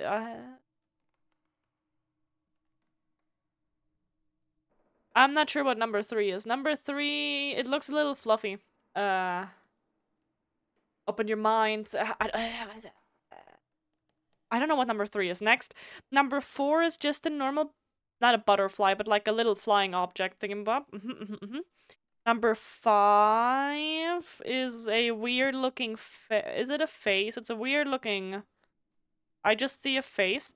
Number 6. Some weird seahorses. 2 weird seahorses. I'm not sure. I don't know what I'm seeing. Number 7. Is that like a skull-ish looking thing with like 2 ribs or like 2 little arms or something? I'm not sure. Number 8. Number 8 is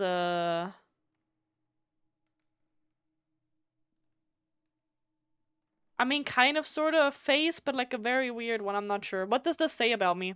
What does that say about me? Ugh, I hate it here. It's a perfectly good reason to have a wife. God damn it. Okay, anyways, hi. Today's code to open the key box, the moth. The moth. The moth. I would say number 4, because number 4 is like the only thing where you can't really see anything else, right? So number 4. Number 4. Ah yeah. Who can tell me what this is? What is this? I see some CH3 and like an O and an N and a HO and like an I don't know what. Any woman out there who enjoys being jump scared, call me. Listen, you understand that if a woman that likes to be jump scared is probably also a woman that likes to jump scare, so I don't know about that one. Oh, there we go. For the psychology... For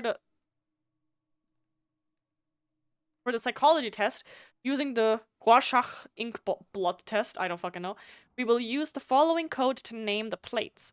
This way the patient will not be able to obtain information about their evaluation unless their therapist deems it appropriate. So we said number 4, so it should be 00100. So the one in the middle of a 5-letter thingy. So what... The box. The box. The box. What is this? I interacted with something behind the wall. That's completely normal. Can I? Ah, yeah. You said the box. What box? Box? Key box. Ah. So, we're guessing number 4.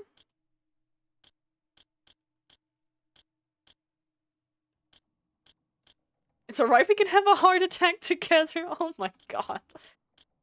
Ah. I don't know, man, I hated chemistry. I know. Okay. Lift. Oh, no, no, no, no. No, no, no, no, no, no, no, no, no. No, no, no, no, no, no, no, no, no. Over my dead body. Over my dead, cold, not moving body. I probably missed some things back here, didn't I? Wait a minute. So we did this room. We had this room, because I kind of got... Shit. I think... Or my dad bought. Because we kind of got distracted along the way. We still have, like... Three padlocks here. 3 padlocks that each... This one has 5? This not one... Didn't one have 4? What was Elodie's patient number? Elodie's patient number... 2456. Just because we can.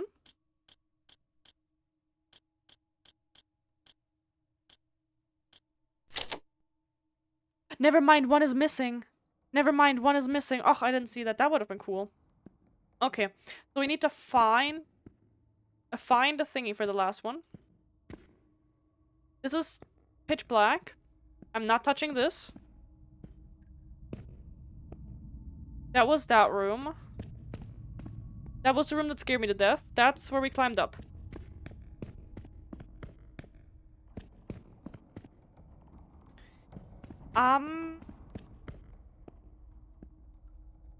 Oh, because that's the only way to get up in the first place. Okay. Okay. Shit.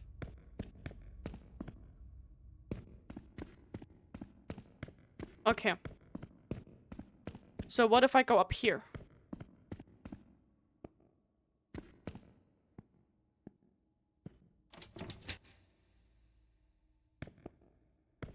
Did I just kinda fuck myself? Wait a minute. Not gonna lie, man, no amount of payment or recognition as a great detective will make me go to a place like this. Especially cause, like, we got to the first building in the middle of the night, right? And then... Oh shit, I might have fucked myself with not, cause I can't go back up here. I might have fucked myself with missing some details up there. Shit. Anyways. It was already in the middle of the night. There was already a guy with a knife hunting us. He should have just gone home. He should have just clocked out for the night. But he didn't. And I'm just like, dude, do you have a problem? You have a problem. I would resign at work as a flower arranger instead. Ah, shit. Okay. Okay, people. This is fine. Nothing is gonna happen. This is not a chase game. This is not a chase game. This is not a chase game.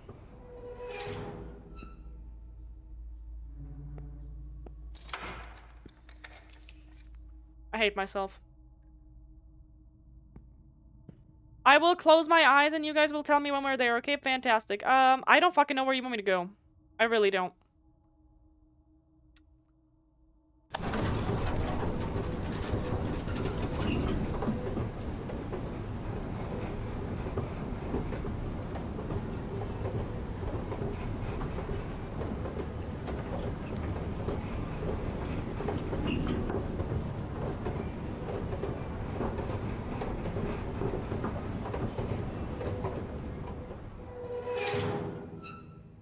Oh, hell no.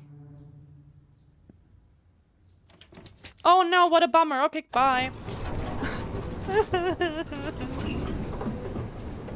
I hate lifts, elevators. I hate them regardless already. And like no money in the world could pay me. Why is the plant moving?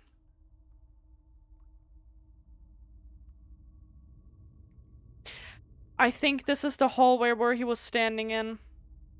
I think that's the hallway.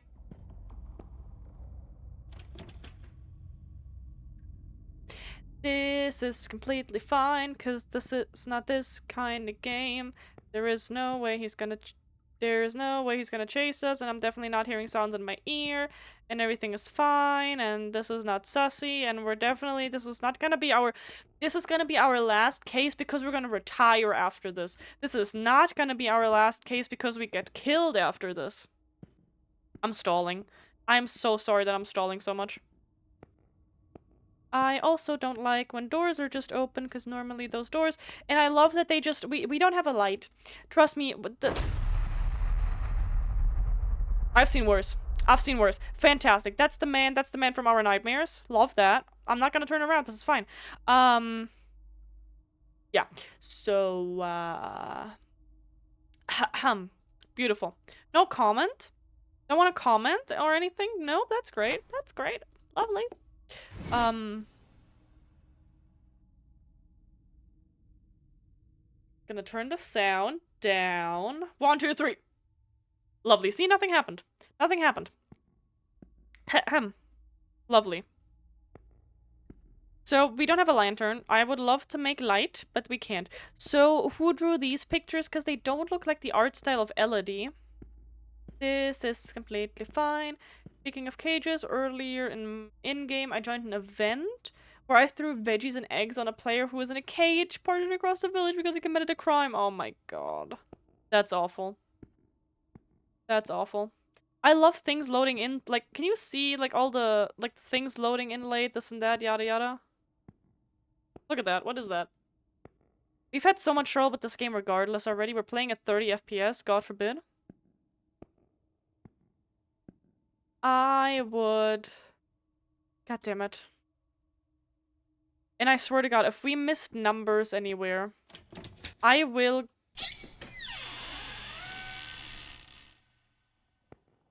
I will lose myself. I will lose it. Okay, hi. Cooking and adventure fiction. Beautiful. He said we needed to go to the library regardless, so that's great. It reduces their prison sentence so they can leave prison faster. Oh, that's cool. The myth of psychology. I can't read today. In the shadows of forgotten myths lies the story of Psyche, the soul herself, driven by longing to reunite with her lost love, Cupid, also known as Eros, god of love, desire, and irresistible attraction. Sorry. Her path leads downward into the depth.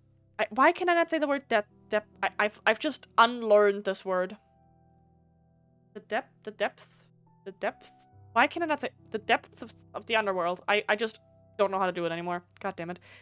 There she must retrieve a golden box said to contain a trace of Persephone's beauty, Persephone, goddess of spring and fertility, and yet also the somber queen of the dead. But Psyche is warned, or is it Psyche in that way? Psyche? Do not open the box. Still, hope is a dangerous thing. Perhaps she believed that a touch of divine beauty would make her worth again in Cupid's eyes. Perhaps it was simply curiosity, that old companion of tragedy. She opened the box. But there is no beauty inside, only darkness. A deathly sleep seeps out, wrapping her in silence. Her body falls still, suspended between life and death. And so she enters the hidden kingdom, the realm of madness. The worry, I can't say that, or deaf, or death, or debt, and death differently. So, like, at least death, then just debt. So you just ignore the B for debt, and then death. Death. Death. Why can I not say depth? Depth. I can't say depth anymore. Depth. It's just depth. It sounds like a little... It sounds weird. I ruined the word for myself. And that's her looking into the box. Okay.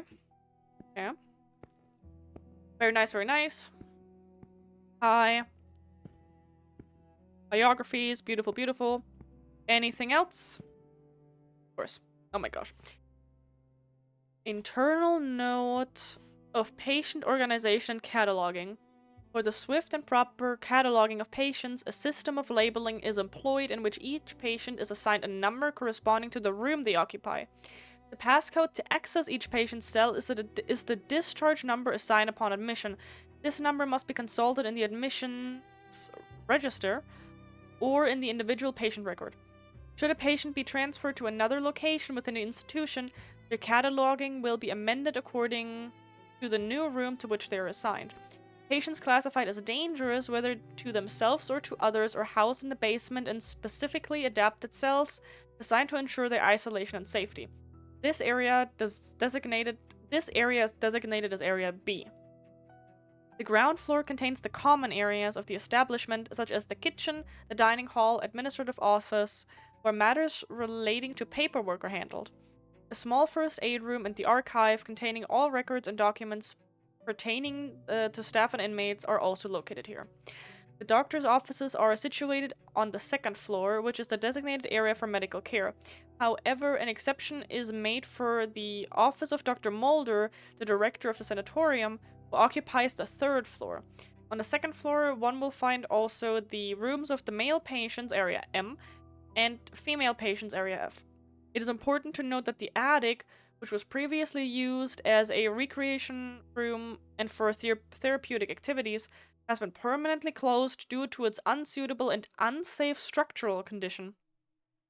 This system of organization and cataloging has been designed to maintain proper control and safety of all inmates, as well as to ensure efficiency in the management of the various sections of the asylum. Selma Creenton, Administrative Secretary, Westland Asylum. Okay. Lovely. So we kind of know what is where now. That's great. Great. Maureen, finally patient 13 or 1365 has returned the book. Every time they borrow it, it takes a month to bring it back. When it's not him, it's that girl. I can't even imagine how many times they have read it. But there are other patients who have also requested it, and I've made the decision to take it off the shelf and place it under the custody of the one who opened the golden box. I've made the decision to take it off the shelves and place it under the custody of one who opened the golden box. Under the custody of Psyche. If anyone asks for it, it will be there. Pia Walson, librarian of the Westland Asylum. So, but where is the golden box? Resh, we will worry about that another time. Not right now. Okay, so, shit. So that's here.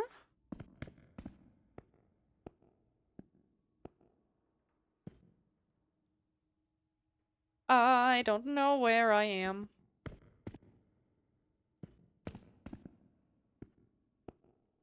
I would love... Also, there's no music anymore. I would like at least some eerie background noise. Like, give me some kind of background noise, please, for the love of God. Patient recording. Elodie Fordside. February 3rd, 1922. Daily record number 23. Let us begin. How are you feeling today, Miss Fordside? I feel well. Elodie, we have discussed this before. If you do not tell me how you truly feel, we will make no progress. I feel a little sad, perhaps.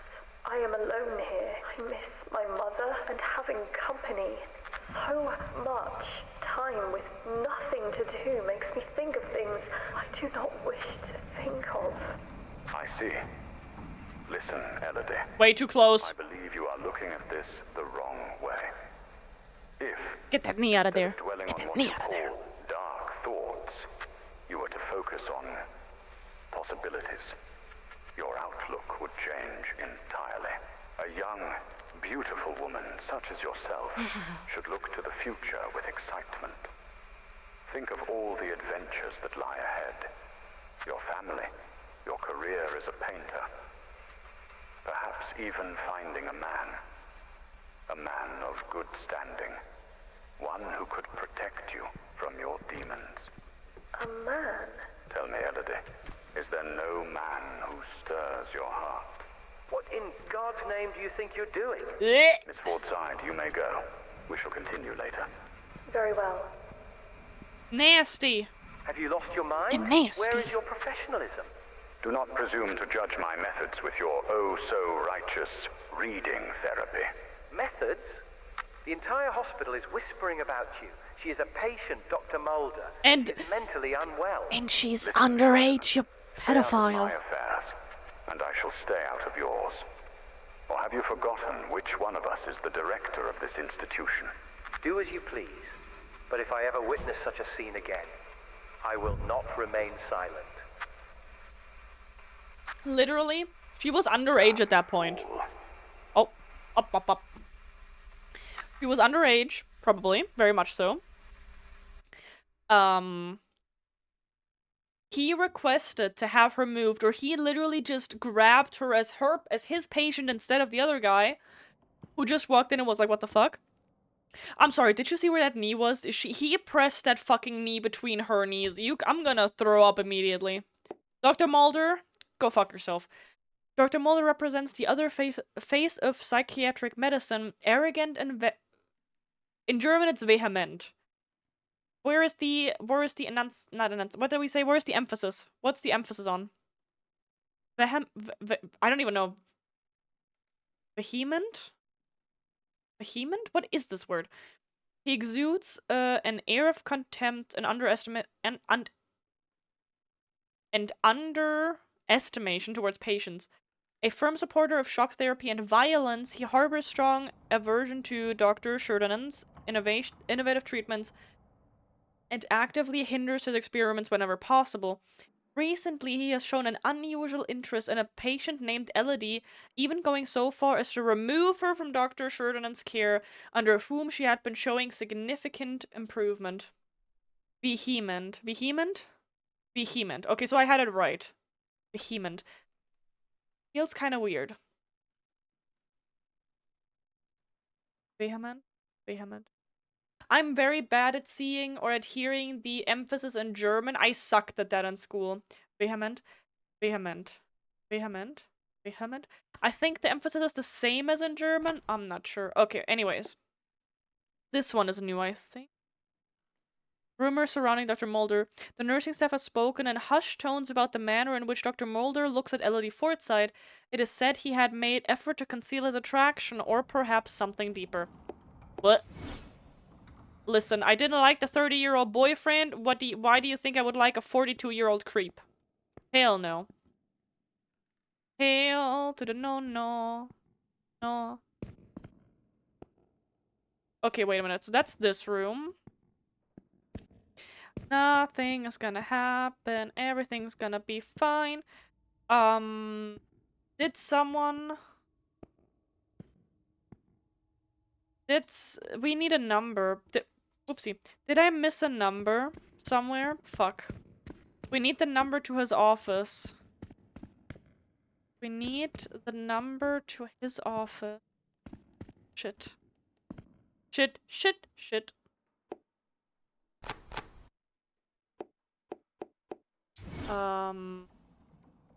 We can't re-listen to this. We have so many rooms that we haven't opened.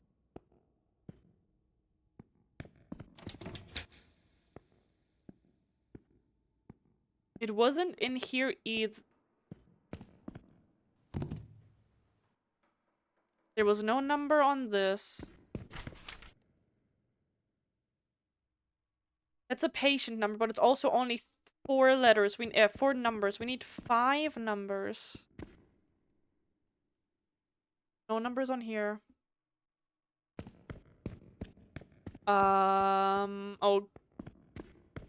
Man with a Knife. Man with a Knife, would you like to help?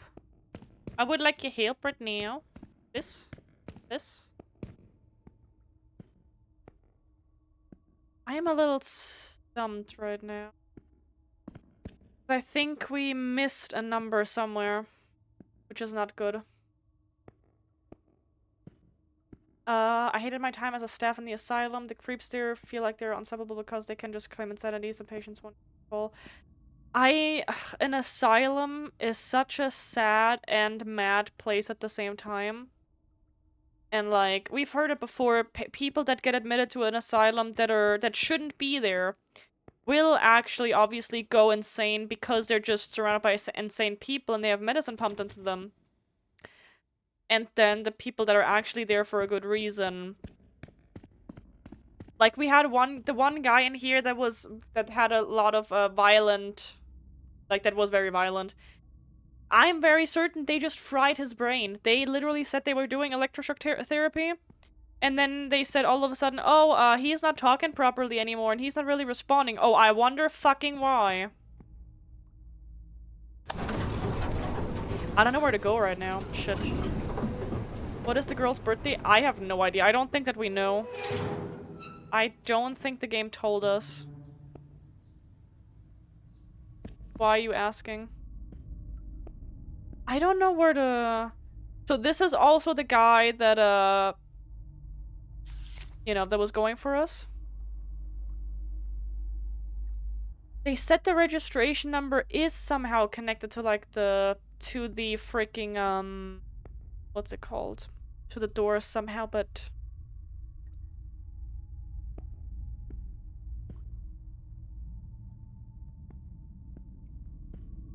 I don't want to Google this. Yeah, but Resh, we don't have birthdays or anything, nope. And so far, the numbers were always pretty obvious. I am very scared that I fucked up here. That I can't get back up there and, on that side, and that I'm therefore missed some things. Because, like, so here there's obviously a thingamabob missing, right? And then we have 2 other doors with 5 number padlocks. This just refuses to open. And this doesn't open. Fuck, I hope I didn't... Because I swear I missed something.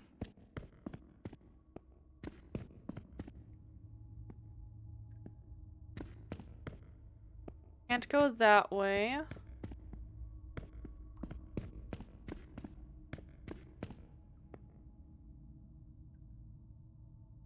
We were all the way down there. That's where we started. So we did make our way up.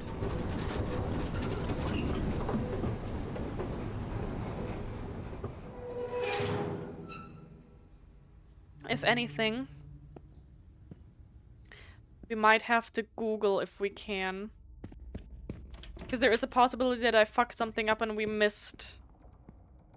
Because this is about getting that weird doctor's office open. And there is nothing... I mean, give me that jump scare again, I guess? Why is this covered up again? Why did that reload? Uh-oh. That is covered up again, but I couldn't take it off. Shit. Shit, shit. We looked around here, there is nothing. Oh, come on, we're at 4 hours. Are you shitting me?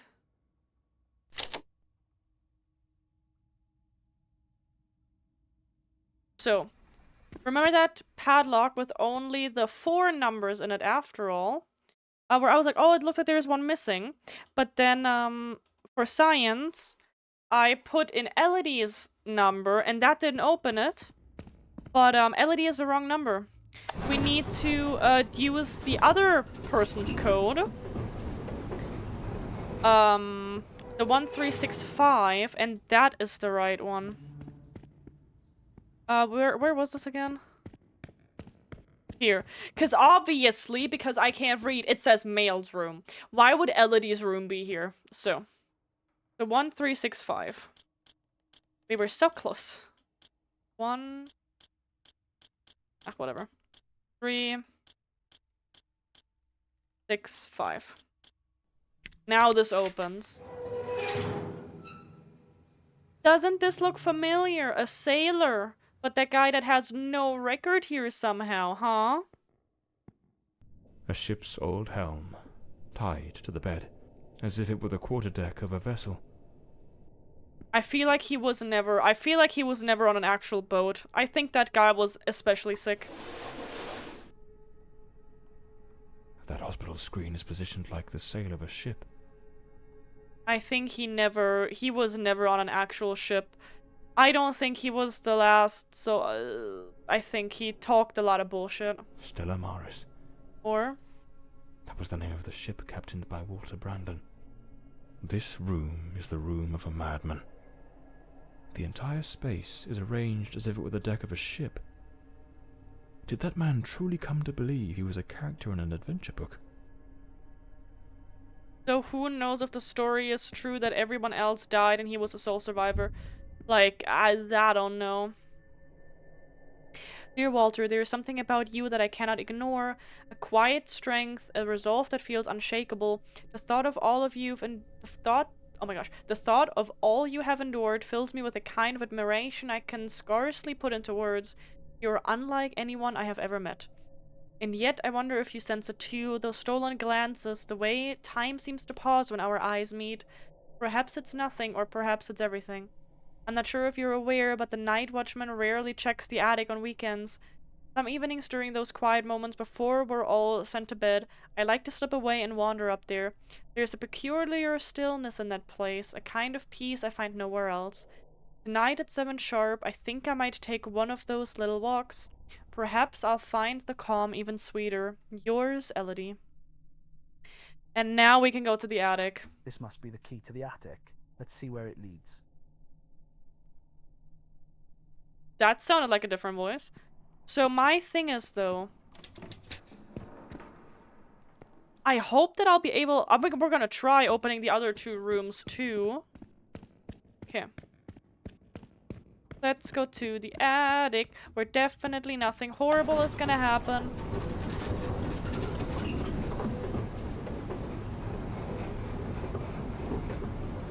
Who doesn't like a good attic? Huh? Ha ha ha. Great, right? Where's the padlock? Huh?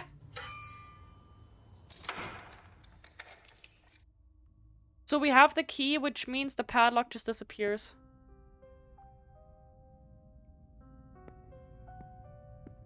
Dude, this is the worst timing for a jump scare, so keep it in your pants, please.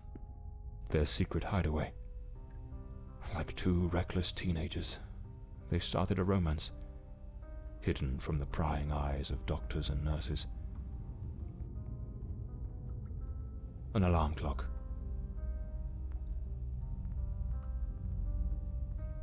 Most likely, they used it to slip back to the 2nd floor before anyone noticed they were gone. Yet, for a while, they managed to keep their affair in the shadows. That was weird. Far from the eyes of doctors and nurses. Underage. I don't know why he interrupted himself mid-sentence, but all I gotta say about that is underage. Oh, hell no, turn that off. Turn that off right. Oh, god damn it. A pair of scissors and a comb. Elodie put in real effort to make him fit the mold of her ideal hero. Hair on the chair, strands on the floor. This is where the transformation took place.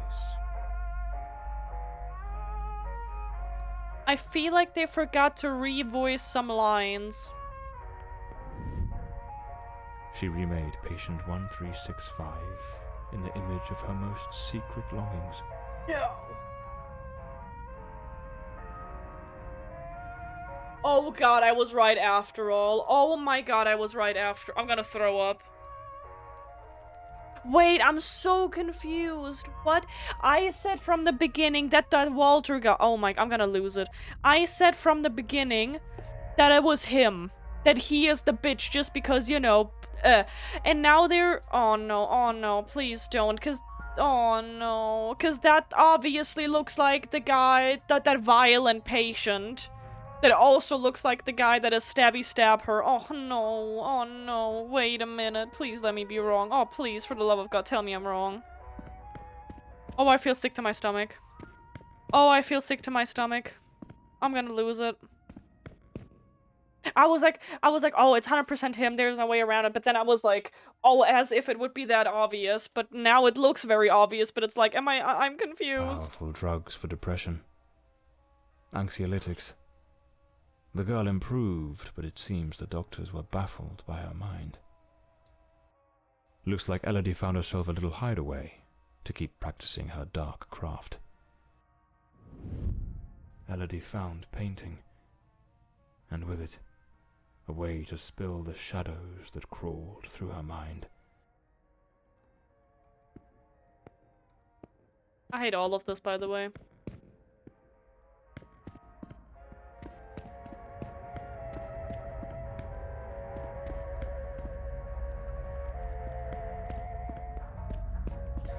Yeah. Yeah.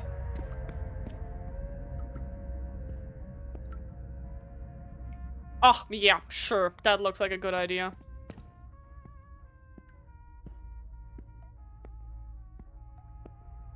I guess I'm full. Are we not gonna see anything else?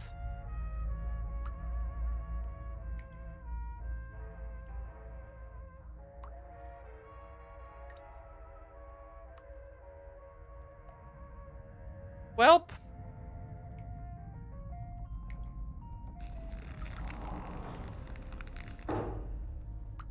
Okay. I hate how dark this is. Like, oh my god. Lovely. I feel so at home. The room has been decorated to resemble some sort of island in the South Seas. Of course, I should have guessed. She pulled him into her world. Elodie created Walter Brandon.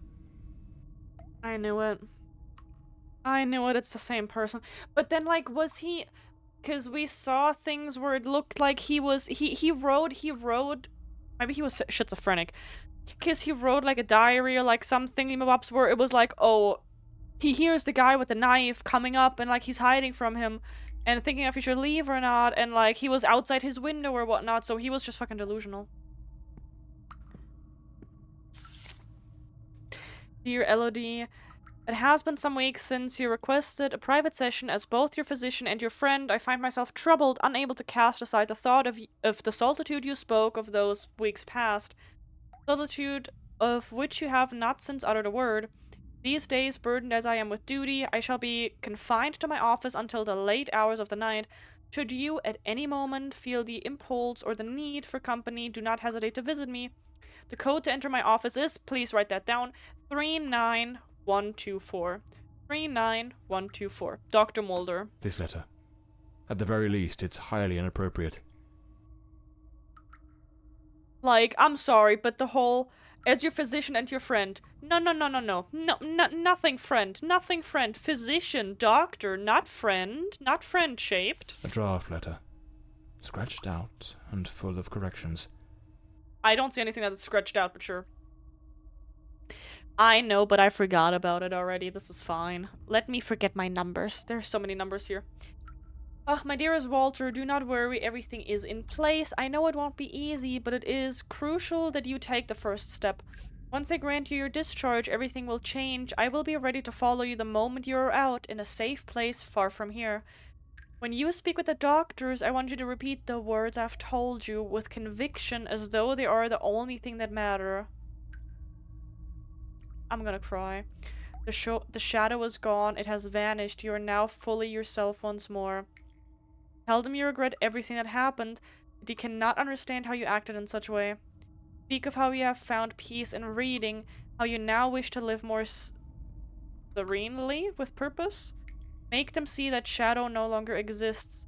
The darkness has completely faded. You must believe you are free. I know this is not entirely true, but I am certain that with effort you can control the shadow. Spoiler alert, he did not. He did not. Oh my god. You must do it for us, for what lies ahead. They do not see you as you are. They only see you as a mere piece in their game. We shall show them that they have no control over our fate. Once you are free, I shall request my discharge as well. My place will be with you, and together we shall make our way to the Bloomsbury Manor. I love you, and I know that soon we will be free. This will all be behind us, and everything we have dreamed of will begin to come true. With all my love, Elodie. She goaded him into leaving the sanatorium. Oh my god. That man was desperately ill.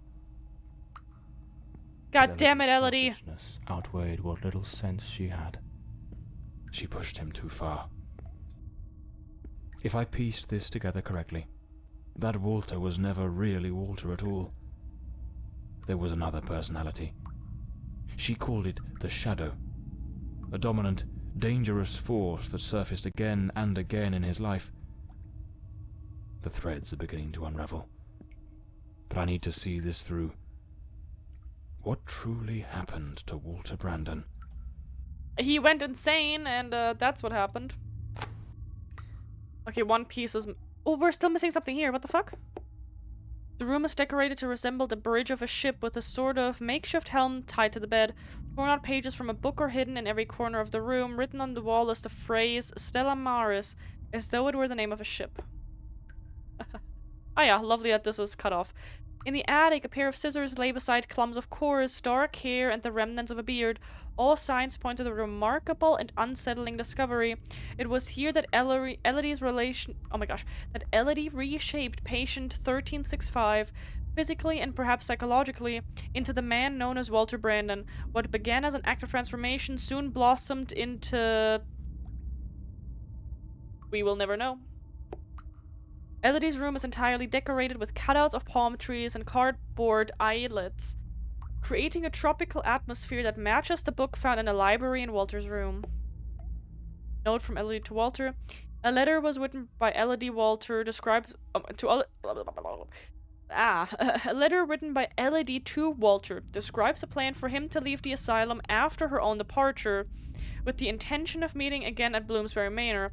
The note also mentions someone called the Shadow, described as a dangerous being that seems to haunt Walter Brandon. Who or what is the Shadow? Okay, we're missing two things. One here and one here. We've had things out of order before, and because we reloaded, because I fucked up. Oopsie.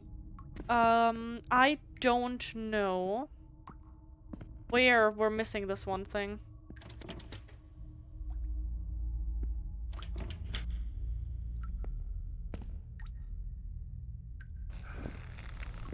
No jump scare. No jump scare can jump scare me. Nothing is gonna happen. No one's gonna cut that. No, nothing is gonna happen. There's no one up there. Everything's fine. Everything's totally fine. Everything is totally, utterly fine. Everything is totally and utterly fine. Does it? Oh my god. Why did you turn around so fast? Okay. I'm concerned that we're gonna miss something. Excuse me, where are we?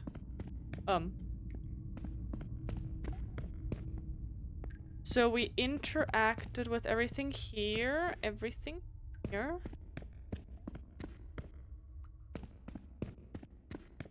He's gonna come one more time. He cannot not pop up at least one more time. My problem is, like I said, we're missing one. This annoys me now. We're missing this. And I don't know why.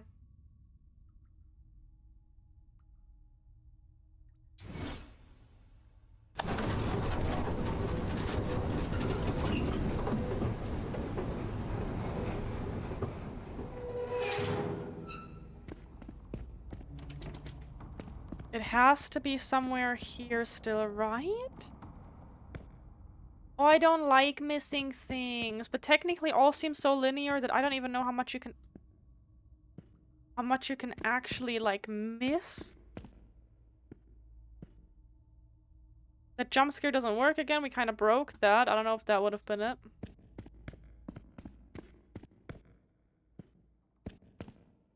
But I also don't want to...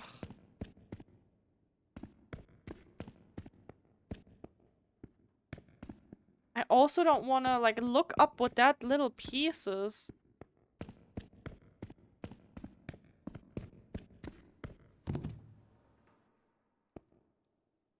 God damn it. Because does anyone remember if we had it before I clicked on reload? Because I'm not sure if we did. Ah, whatever. It is what it is at this point. I'm just gonna look at everything else first in this room, because I also made the mistake of looking at, you know, the most important thing first. Maybe then it's gonna uncover itself.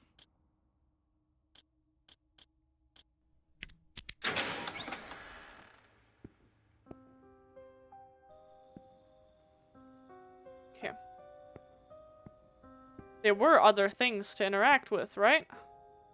No?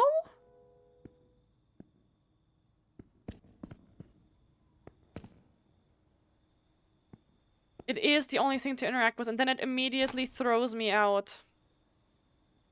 Okay, wait. We got this. I don't know what this one missing part is. I don't know what that one missing part is. Cause like I technically went everywhere after we reloaded, right? There was nothing that I forgot about. I'm like pretty sure. Ah, whatever, come on.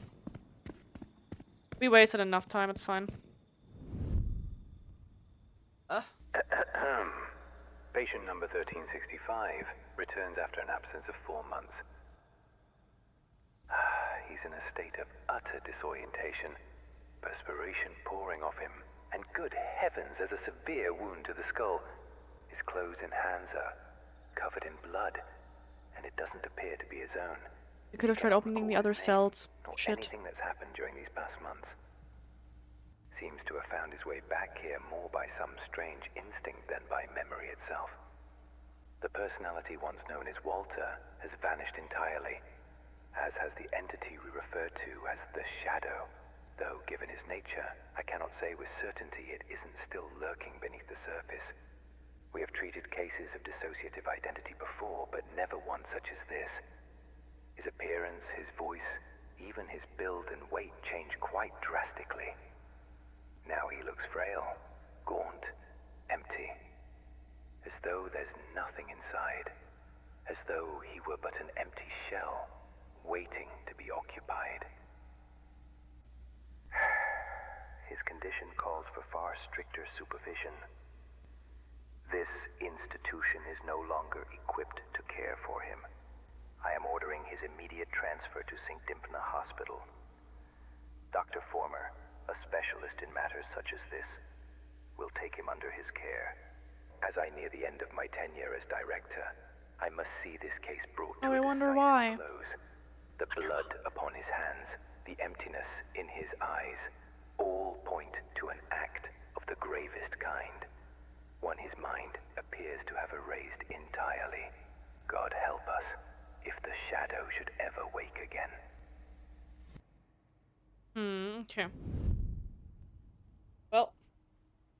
So it seems Walter came back to the sanatorium of his own accord, though he was utterly incapable of recalling what he'd done. They moved him to St. Dymphna's Hospital. Could he still be for 20 years? Not the king. I'll have to follow this lead. God damn it, okay, that's fine. I forgot about the other thingies, oh well. The missing piece. The visit to the alternatorium had left more questions than answers. The pieces didn't fit. Scattered fragments of a puzzle missing at center. That one elusive detail, the thread that could unravel everything, remained just out of reach. Perhaps the modern hospital held the final clue, the last chance to shed light on a mystery still shrouding the death of Elodie Forsythe.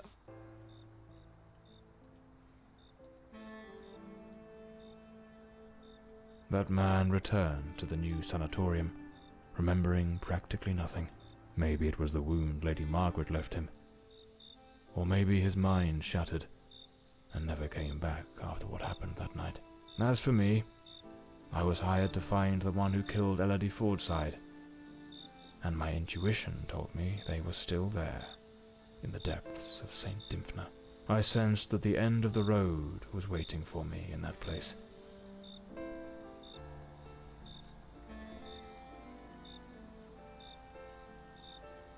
What?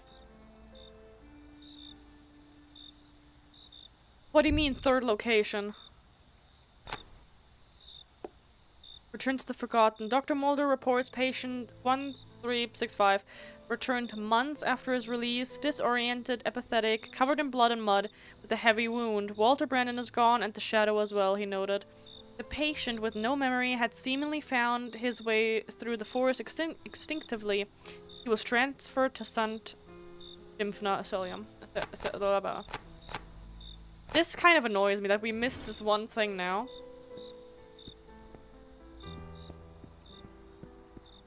I wonder how much is left here now, cause what the fuck? Can't very well saunter in through the front door as if nothing's amiss. I'll need to find another way in. Staff only. Ah, yeah, there's a bullet hole. I feel like I can't. I am not allowed to run anymore. Boy, where the fuck you want me to go? This way?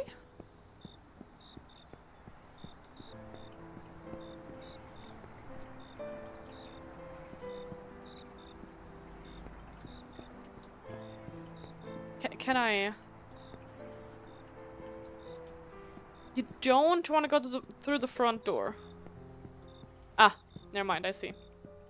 How about the front window?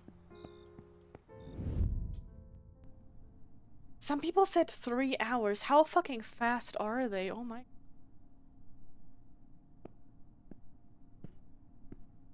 So the lights are still on, which, okay. Let's see if we will find our end here now, because we're too snoopy. It's locked. Oh yeah, lovely. I can like walk a little bit faster, but it's really not that fast anymore. Hi, how we doing? Oh, keys, lovely. Put those in my pocket. Annette, I've stored a copy of the dispensary keys you requested in the storage room file cabinet. Cabinets. Okay. They It's don't know. locked. The night shift nurses are behind this door. I need to find another way into the hallway to the rooms.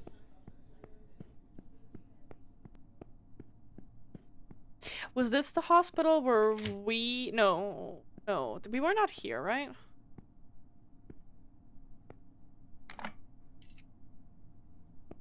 Okay. That's...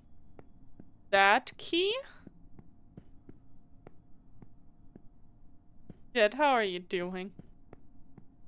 I don't want to, like, technically... It's already so late that I would technically end stream, but, like, if this is just 20 more minutes of gameplay... And obviously we need to continue, but, like, what's going on? Oh, there we go. Now we can unlock this. Okay. So, why are we just breaking in every... Oh, yeah, no, this was where we were. I think. But why did you... Whatever. This was where we were in the hospital. I'm so confused. What do you want? Huh? Dude, what are we doing here? This was literally our bed. What the fuck?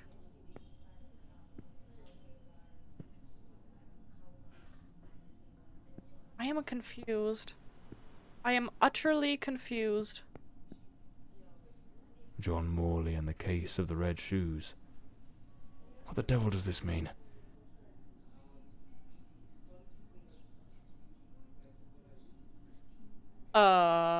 Is there a chance that we are not John Morley? What's going on? What's going on? Are we... That fateful night, I was startled by the noise. Those wretched cries of agony from dear Elodie. I rushed to her chambers, and there you stood, stained with the blood of the one soul I cherished above all others in this world. The housekeeper had warned me, but I turned a deaf ear. Elodie was finally happy, even amidst your incessant bouts of volatility.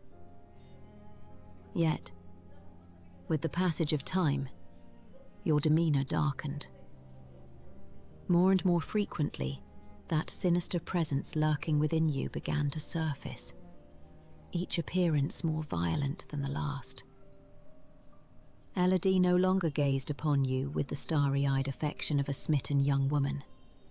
The atmosphere in this house grew suffocating, fraught with an unbearable tension. That very afternoon I spoke with her. She had resolved to end your engagement.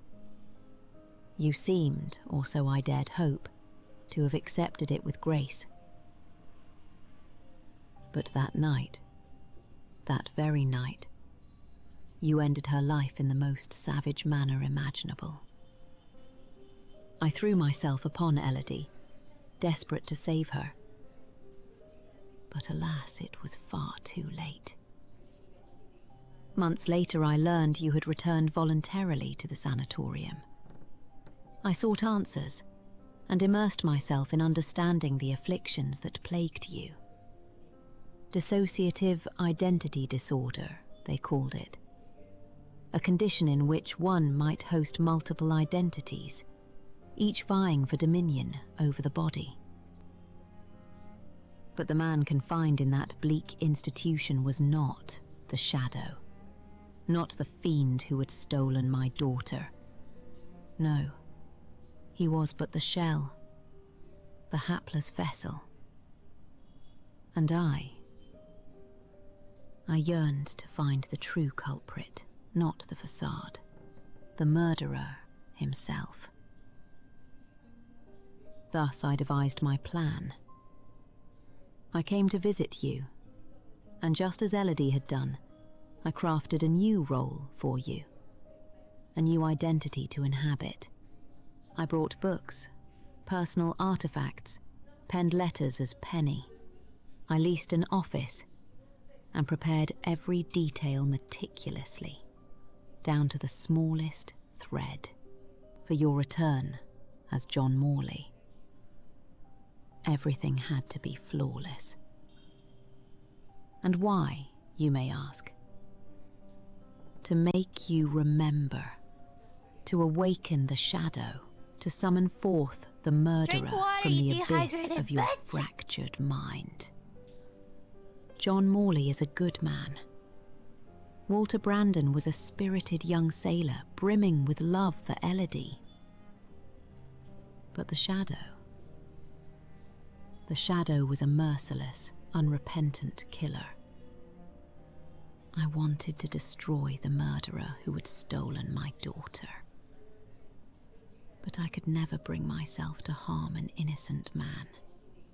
My obsession, my singular purpose, was to awaken the shadow.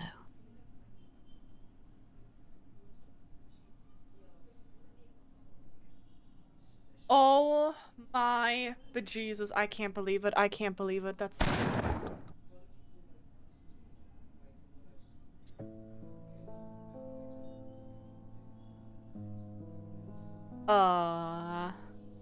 Well, at least I was right with the fact that we probably will die, because the last case, I can't...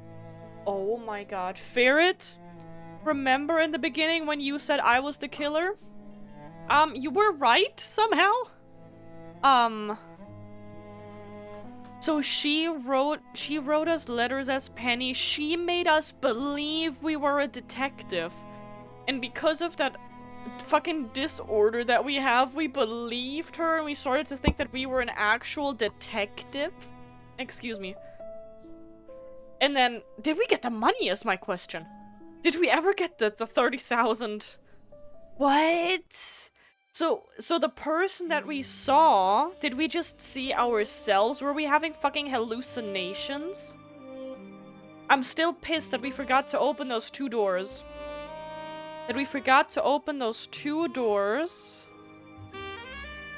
What happens if I do continue? Okay, it just puts us here. Oh my god. Well, lovely.